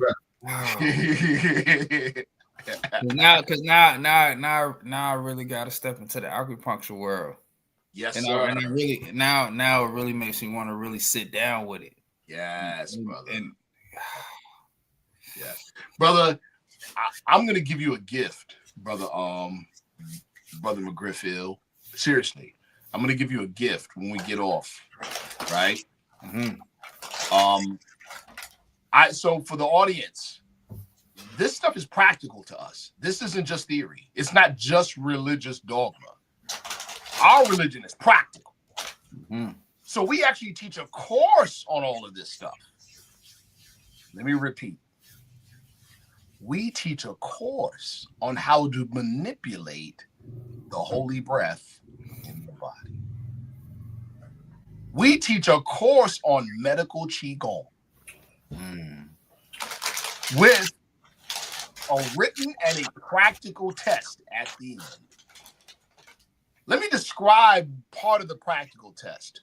We get 2 cups and you put wine from the same bottle in both cups. You have a taster to make sure it's the same wine. The person testing then has 60 seconds to project their energy into one of the cups to change the pH content of the cup. And then the taster tells if you passed or failed.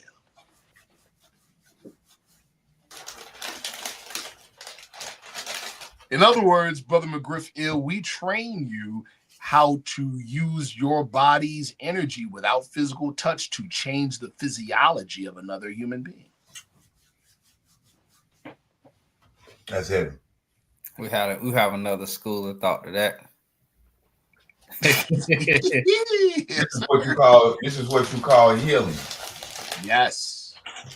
Or other people would call it in the massage world, they would call it Reiki. Correct. This is Reiki on steroids, though. Oh, I promise you it is. No doubt. Matter of fact, the first time I taught this stuff a long time ago, a number of years ago, I targeted Reiki practitioners and massage practitioners, and I called it steroids for Reiki practitioners. We got a question. That's a. This is gonna be a heavy question, Brother Sharif Anael-Bey. Can you expound a little on the prophet's private chamber? See, you can fool some people, but you can't fool everybody, right? Mm-hmm. So people want to, there's detractors and enemies of the prophet Jalil. Oh, he was a circus performer, blah, blah, blah, blah, blah. Okay. Well, we know for a fact, because there were many witnesses in Chicago in his private chamber where he was healing people. There were lines down the street. And people, there were times when they had to be turned away and said, listen, the prophet's tired, come back tomorrow. See? Absolutely. And coming from the space of mine, I can attest to that. Yes. Just your own profession, brother, right? Once you get to moving that energy, yes, and disposing it, and yes, and after a while, your body will let you know, right? It's time.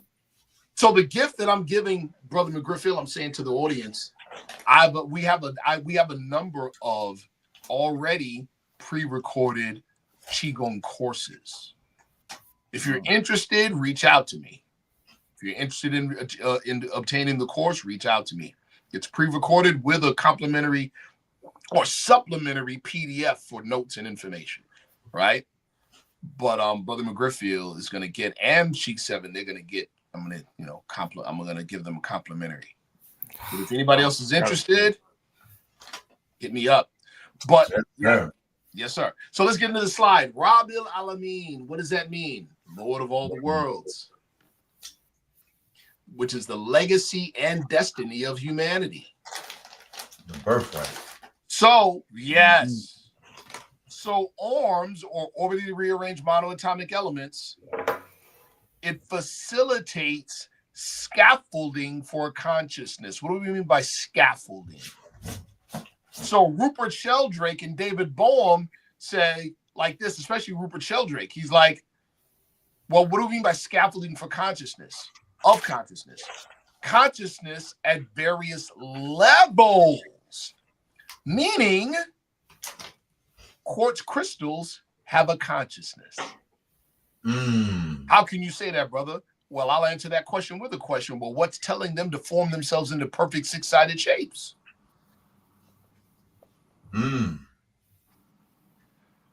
you can't say it's by chance because they all do. How about that? So there's an order somewhere. The question is, where's the order coming from? Higher realm.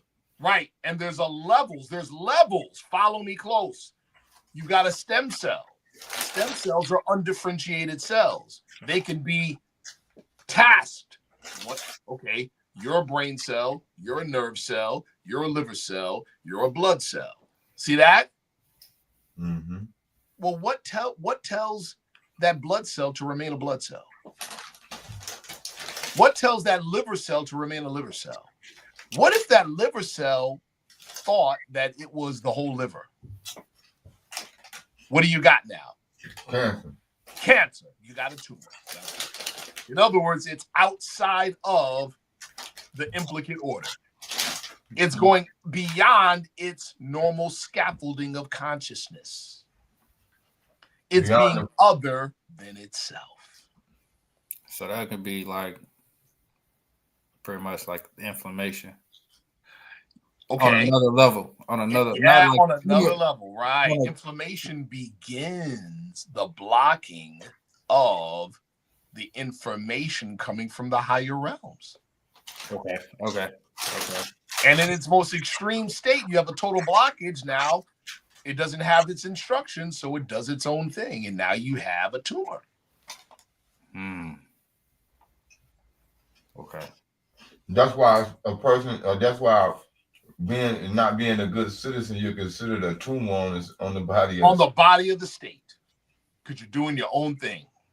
You're not working according to the program. To the program. Yeah. Rogue agent. That's right, a rogue agent. See that? Which the body of the state is going to try to eliminate. Correct. And rightfully so, right?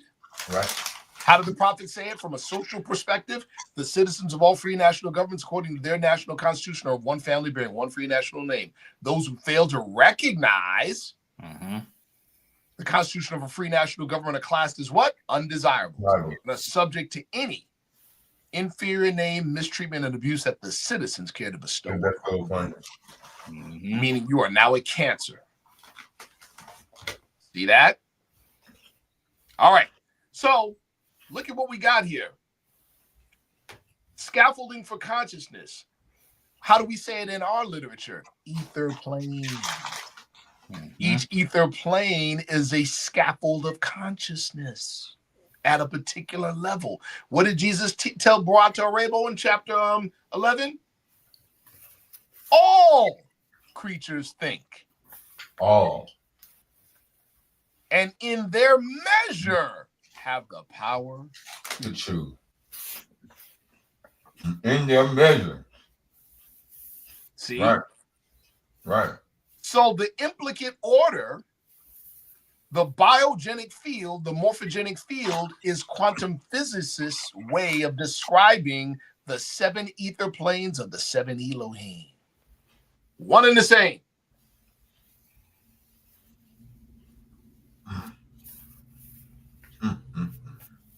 Right.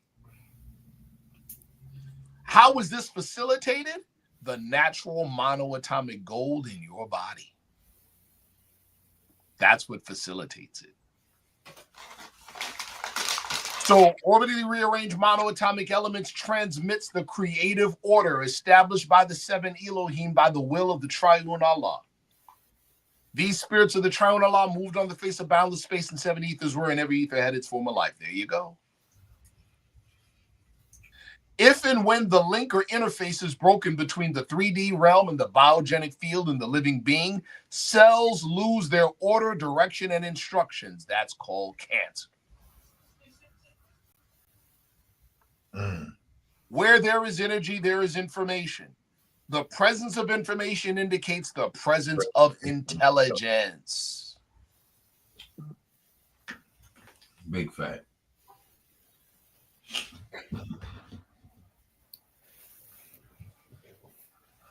Big fact. See that? Yes, sir. Oh, look at the graphic. You like that? Oh, you know I do. That graphic is a graphic representation of chapter 1 and chapter 11. The 1, the 3, and the 7. How about that? A lot of 1, a lot of 3, and a lot of 7. God almighty.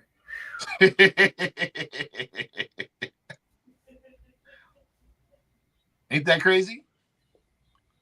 Brother, I want you to read the wording on the graphic. Start with the far left. What does it say? Let me see what it says. Can I see what it is? This. Oh, what up? Yeah, let me read that. Let me read that. Excuse me. What does that say?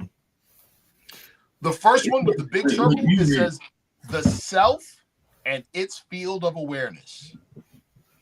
Oh my. Hold on, it gets better. Now, when you see the 3, it says the self operates through 3 centers of consciousness. Hold on. Each of these 3 centers of consciousness operates through 3 chakras.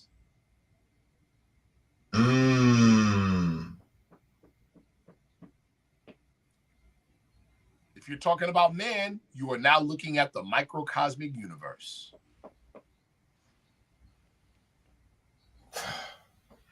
But this gives you, this is what you, now when you read this, man, like that piece of literature that the prophet published called the masterpiece of religious literature, the secrets of all creeds revealed. The secrets of all creeds revealed. See, a lot of us read that. Right. We just read it. We don't really believe it. We don't think that the KORAN or the Holy Quran and the Moorish Symbol of America is enough. We think it ain't enough. We're demonstrating that it's more than enough. Because you all know, as students of Prophet Drew Ali, we've never left that KORAN, have we? Not one time. Next slide. That's our last slide, I think. No, it's not our. Oh, man, we got a lot. All right, let's fly. We got to move. Yeesh, man. Paradigm shifting. Paradigm shifting.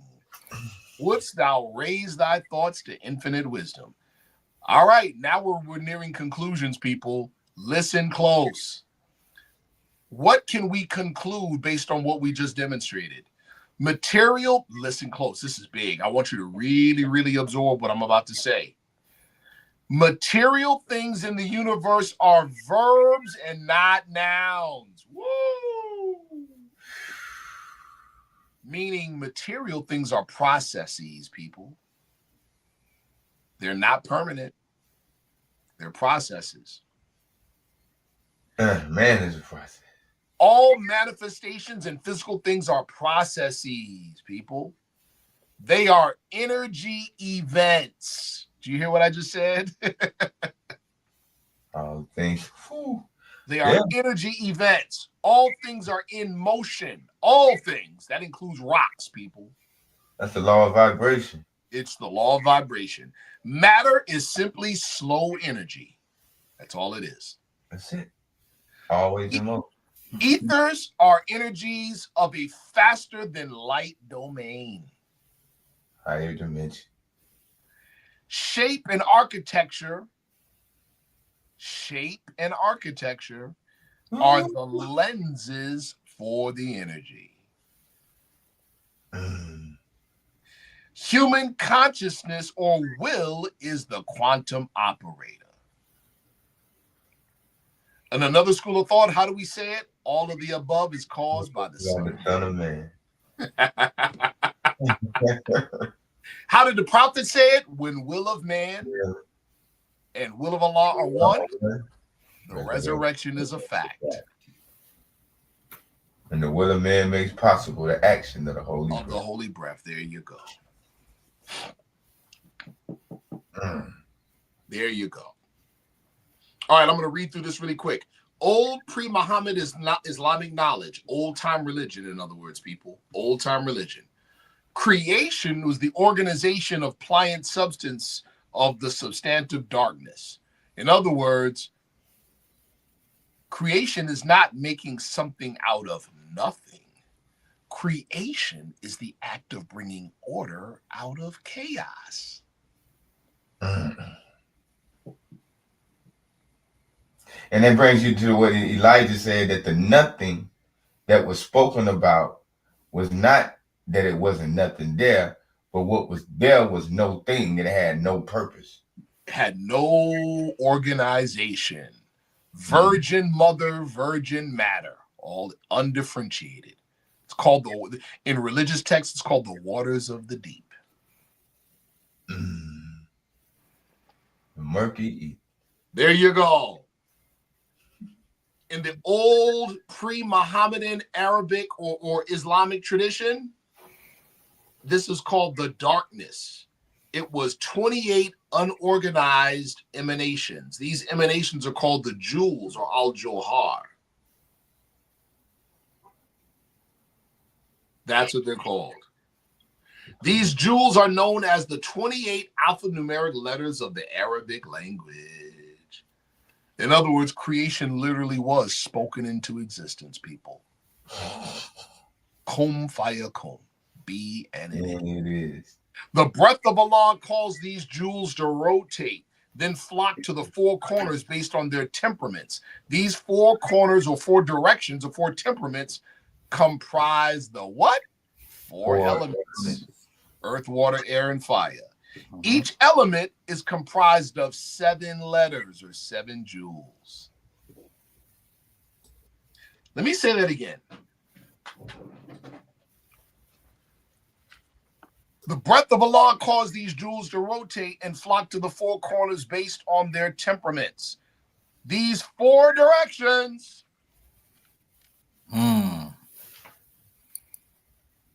comprise the 4 elements. Each element is comprised of 7 letters. The 7 planets are 3-dimensional lenses for the emanations of the 7 Elohim. Each planetary sphere are composed of 4 letters, 1 from each of the elements. In the flesh of man, there are 7 microcosmic power zones that are quantum entangled with the 7 planets. Thus also quantum entangled with the 7 Elohim.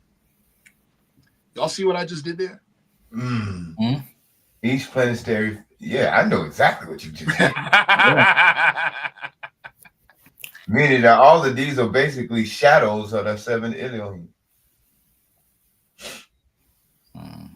Or what we would say hot spots for access to them. That's your 7 chakras, people. They're quantum entangled with the 7 Elohim by way of the 7 planetary spheres. Right. So now we get to the crux, especially those of you that are students of Prophet Noble Drew Ali. In chapter 17, one of my favorite chapters in the whole Koran. In flesh of man, there is the essence of the resurrection of the dead. This essence quickened by the holy breath, will raise the substance of the body to higher tone. What do I believe this essence is? The naturally occurring monoatomic elements in the body.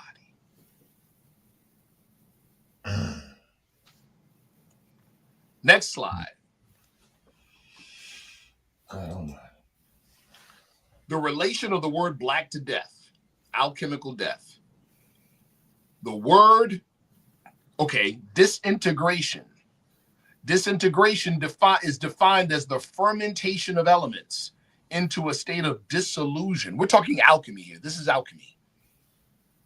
Disintegration is defined as the fermentation of elements into a state of dissolution.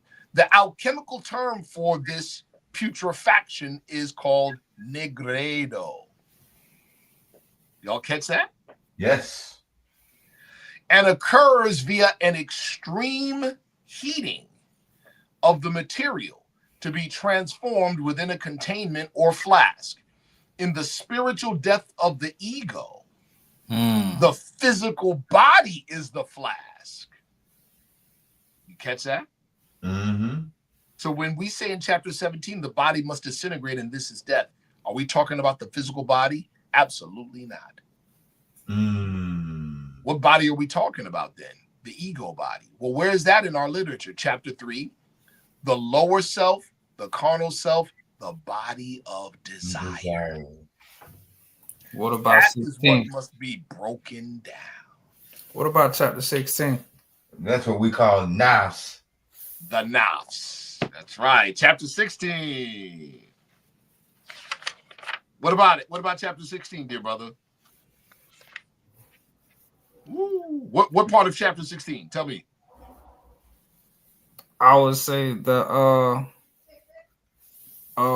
being on the cross. When he was on the cross. But if you notice now, watch, this is deep about the way the prophets structured the Holy Koran of the Moorish Science Temple of America. Mm-hmm.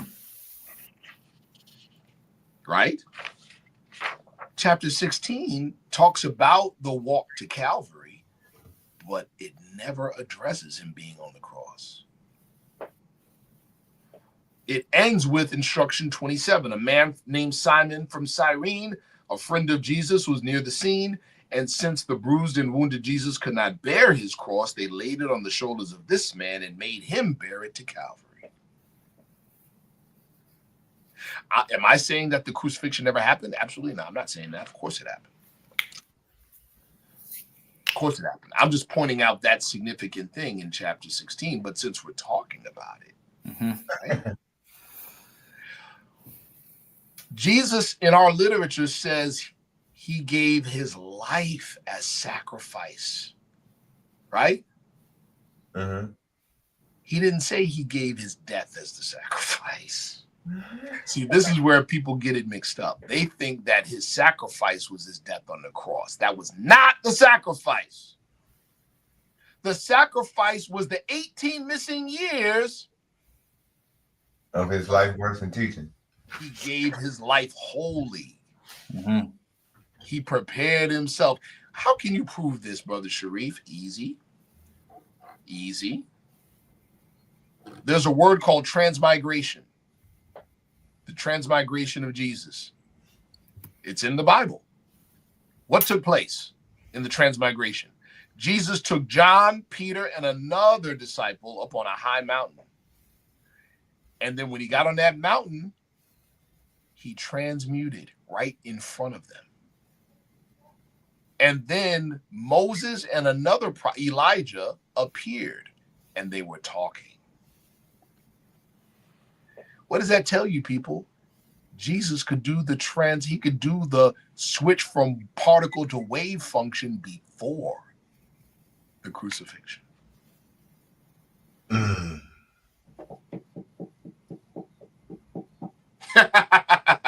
No wonder they say he ain't down there, Grump. He could do it before the crucifixion. See? He gave his life. In other words, he studied, as the people say, study. That's what he did. His life was the sacrifice. The crucifixion was his final examination. See? Yeah, but didn't he say, didn't he ask God to take the cup away from him? But he said that, but not my will, thy not will. my will, your will. Yeah, in other words, he was like, man, I don't want to go through this. I don't want to do this. But I'm gonna submit to the test. But I'm not. I'm gonna submit. That's right, bro. But what I go ahead. That I was getting at too. I mean, that submission. I mean, him not giving in to his own ego. Right. I would say that would be the crucifixion of the ego. Right. That's what we're looking at here. Exactly. So that's why I had put that on chapter 16 as well. I'm glad. That was powerful. That's right. That's right. That's right. He had to disintegrate his own ego. Because he knew who he was. Right. So let's get to it. Again, on this slide, the alchemical term for putrefaction or dissolution, breaking down to its very last compound, is negredo. And occurs, okay, got that part. This process is referred to the Taoists as practicing to die, and the Sufi mantra, die before you die. Cornelius Agrippa, who was a medieval era alchemist, this is what he said. Negredo, or blackness, in the alchemical sense, means decomposition. Don't catch that? Yes, I did. Our Holy Prophet spoke about that. Black, according to science, okay. By the penetration of the external fire. You catch that? Upon this pliant substance, Allah breathes. That's what that is. By the penetration of the external fire, the inner fire is activated, and the matter starts to putrefy. The body is reduced to its primal matter from which it originally rose. Woo. Cooking. Don Pernetti, in other words, hell, the wrath of Allah. You get it now? What did the prophet say? Teach us. Man is fully redeemed, saved, perfected by what he suffers. See that? The suffering is the external fire.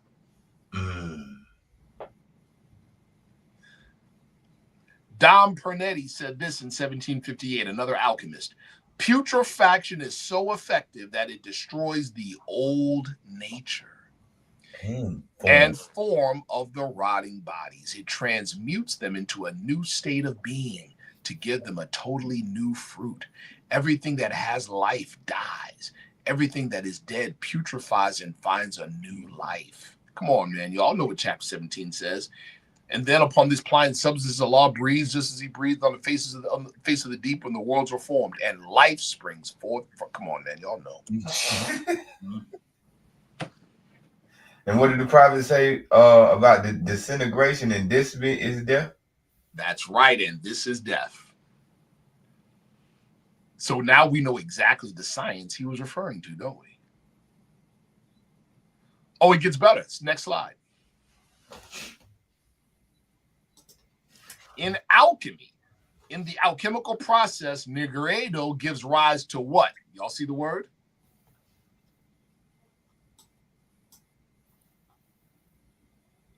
You see the word? Negredo gives rise to albedo. Albedo. Albedo. The white light or divinity of man piercing through the developmental stage of negredo. Oh man, come on, man. Come on, man. Life springing forth from death. White means purity.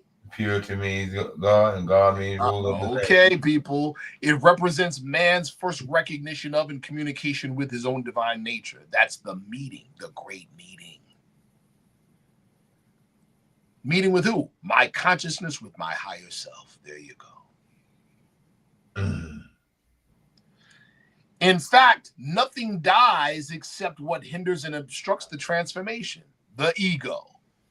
Death indeed is transformation, symbolized in astrology as the 8th house, in the tarot deck as the 16th trump or the tower, alchemically as the planet Saturn, and the base metal lead.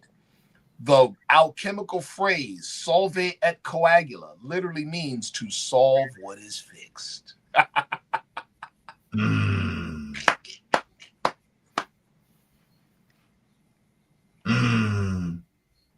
Right. And it can only occur within Negredo. And only through Negredo is divine man revealed. Y'all catch that? Yeah. Yes, sir. Prima But I mean, and so our whole purpose of even going through what we've gone through and being put through these conditions was to actually place us in that pressure chamber or through them trials and that fire to produce the God man. Prophet Noble Drew Ali is unequivocally the greatest alchemist of our time. He performed the alchemical process on an entire nation of people, brother. You hear me?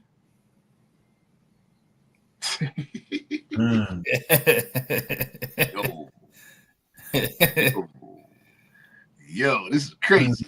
Yeah. Go ahead, brother. What you gonna say? No, I my mind in a lot of different places right now. Got you. I'm cool. Prima materia is the pliant substance of instruction 38 in chapter 17.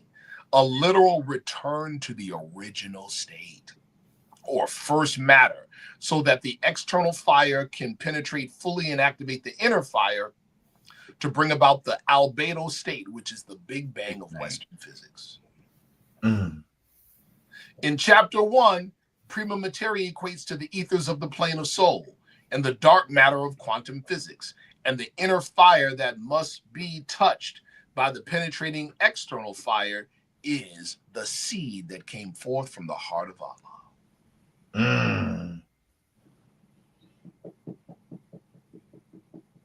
Next slide.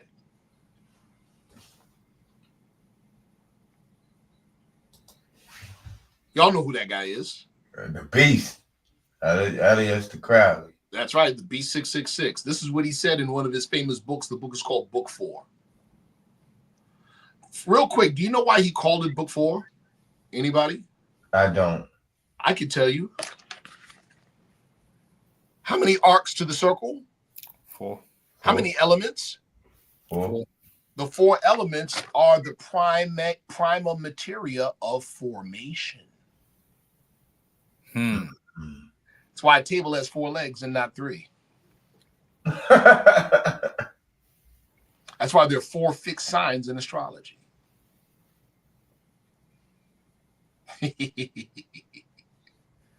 It's called squaring the circle. The circle represents spirit. The points where the square touches the circle are the points where spirit transduces into matter. That's all I'll say about that. All right, let's read. Hey, and it especially when you start looking at that VSL again. And how them things touch them particular points. Yes. And when some don't. Exactly. Okay. This is what Crowley had to say about the Asiatics in America. We should found society upon a caste of, he called us men of earth and sons of the soil. The worst thing they can do is what is done in America, to disenchant the man of earth with his destiny, to fill him with the facts and fancies that enthrall etoliated and degenerated idealists and unfit him for his evident purpose, that of supplying society with supermen.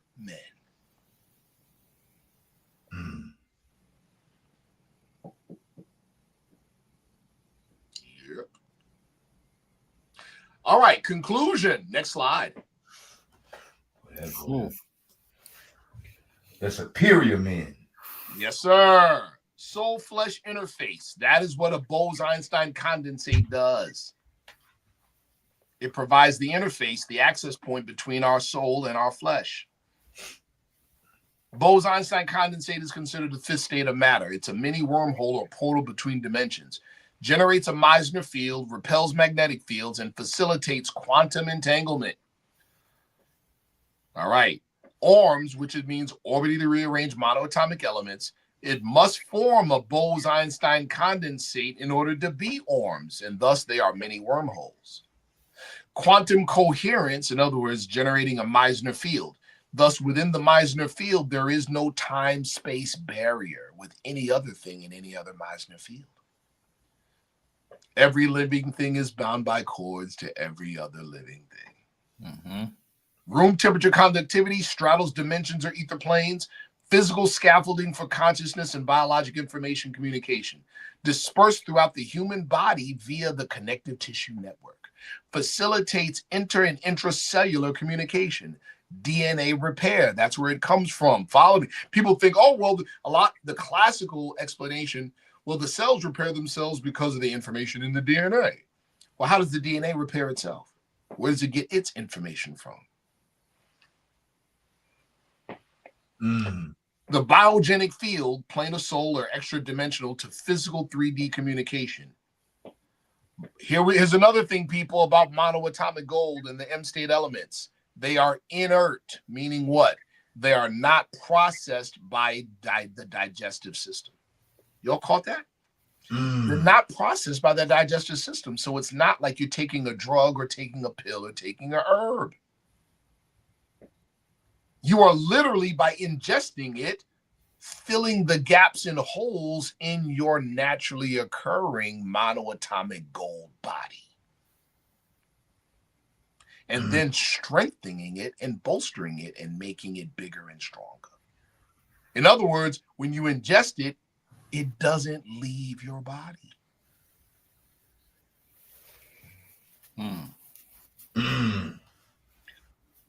Right.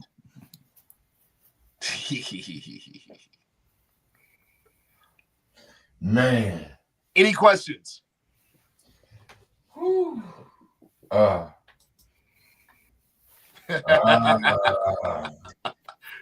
Doesn't it feel like you just got off a roller coaster? Yeah. For sure. Any questions in the chat? The most valuable lesson is the knowledge that cannot be right. Let me see. Oh God, it's let's see, did I see it? Did I miss anything? Yes. I think I missed brother.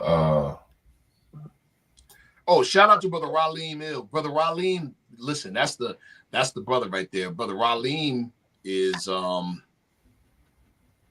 he's one of the two people that introduced me to the Moorish movement. If it wasn't for him, I wouldn't be a part of this thing. I owe him an eternal debt of gratitude. Islam to the brother, man. Honest and gratitude for being so instrumental in ushering a brother like this into the circle. Yes, sir. He's definitely a jewel in the crown of the movement. Right. Man, Sereno, I didn't even see that, but he did send us a $2 super chat, and he was talking about in a stagnant pool. Can he explain that? Yeah, I bet he can. Brother Sereno, I know you still here. Oh, I see a question by a brother. I want to address it. Ahmedi Smith. He says, excellent. However, where is all this knowledge getting melanated people economically? I was going to bring that to the fore. I was going to answer that. I was, but go ahead. All right. That's a great question. Here we go. Our brother Sheikh 7 Ill, he's a boxer, right? So follow me, Brother Smith. He wants to knock your block off. Does he punch at the surface of your nose? No. Because he can punch as hard as he wants at the surface of your nose, but it's going to stop here. He might tickle you. Well, if he wants to knock you out, he punches back here, and he gets everything in between. Mm. Let me say it again. He's aiming here. He knocks you out because he gets everything in between. So you're right. A beggar nation cannot attain to its highest height of spirituality. This is the truth. But if you just seek the earthly first, it's like you're punching at the surface of the target. Mm. If you seek what's behind the earthly, seek ye first the kingdom of God. All the bag comes. You get the bag in the process. Mm-hmm. And I was going to say, the prophet said that our conditions were what? He said, in the general sense, the problems of the world are social and economic, but in a profound sense are moral and spiritual. And just like the Bible says, a fool and his money shall soon part. Soon part. And there's something and else. One of my uncles used to say regarding people just chasing the dollar without the spiritual. The success of the con depends on the greed of the mark. Mm. See? And another one. What is a man who will gain the whole world but lose his own soul? See? So let's make it practical, Mr. Smith. Let's take what is the brother's name? I'm trying to remember his name. But he has these outstanding plans for economic development amongst our people. Outstanding plans. It'll come to me. His name will come to me. I remember telling him a while back, years ago, I said, your plans are excellent, but they'll never work right now.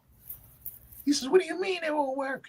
I said, you built, what you did is you built a pristine, perfect toaster, but you never plugged it in. He said, what do you mean you never plugged it in? I said, listen, your plans depend upon our ability to practice community economics. If we don't love each other in a functional way, we will never spend with each other. The number one reason why Asiatic communities, quote unquote, melanated communities all over the country are poor is because 2 out of every $3 we spend outside of our community. Mm-hmm. Conversely, Black Wall Street produced such a high percentage of multimillionaires because the dollar circulated at least 10 times before it left. See that? Mm-hmm. That is a practical demonstration of seek ye first the kingdom of heaven, and the bag comes.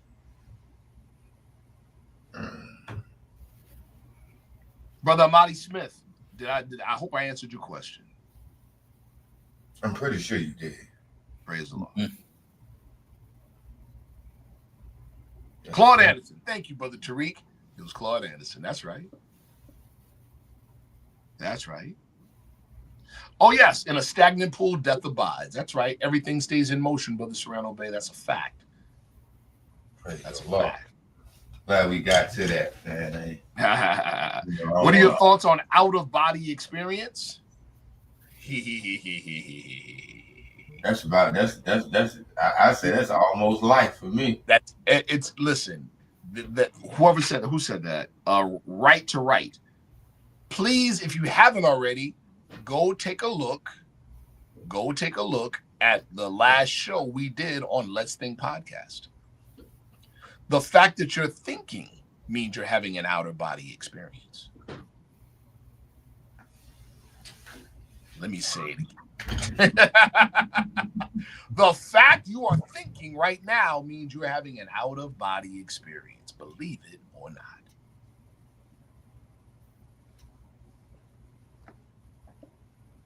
Because thinking don't happen inside your body. The only reason we think it happens inside the body is because our consciousness has shrunken to inside the body. That's called the fall of man. Whoa. But the moment you begin to really, really realize that your body is literally swimming inside your soul, Let me say it again. Let me say it again. Your body is swimming inside your soul, and your soul is both inside and outside of your body. The soul material permeates your body just like dark matter permeates regular matter.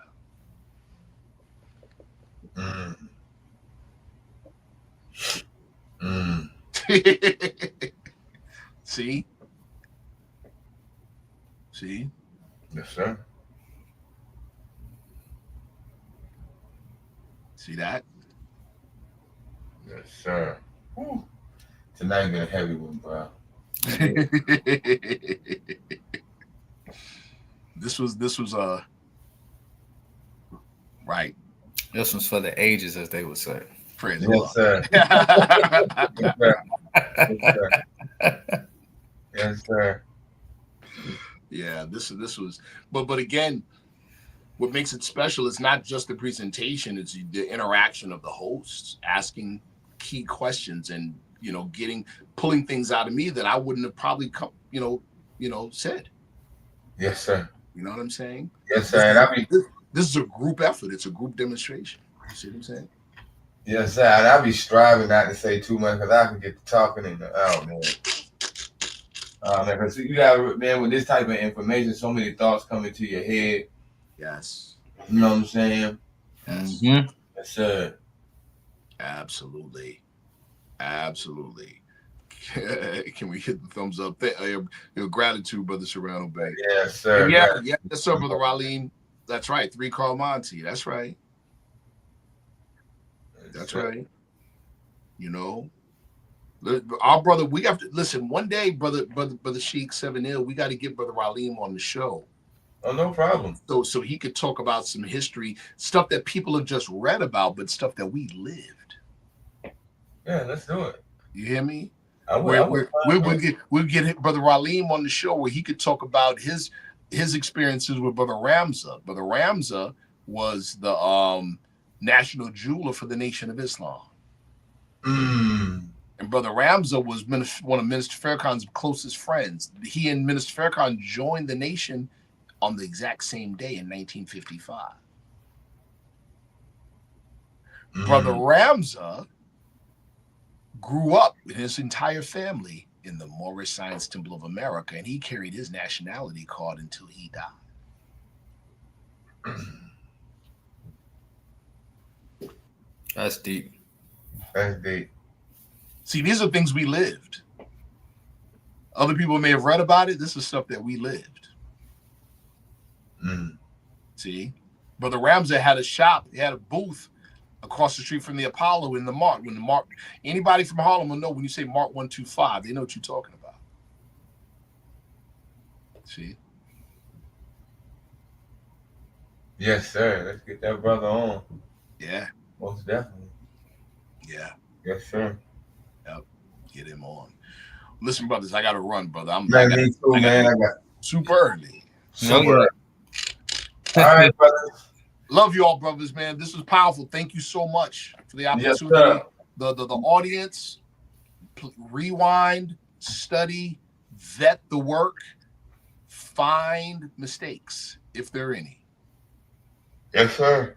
Praise the Lord. Yes, sir. All right, well. We'll link up.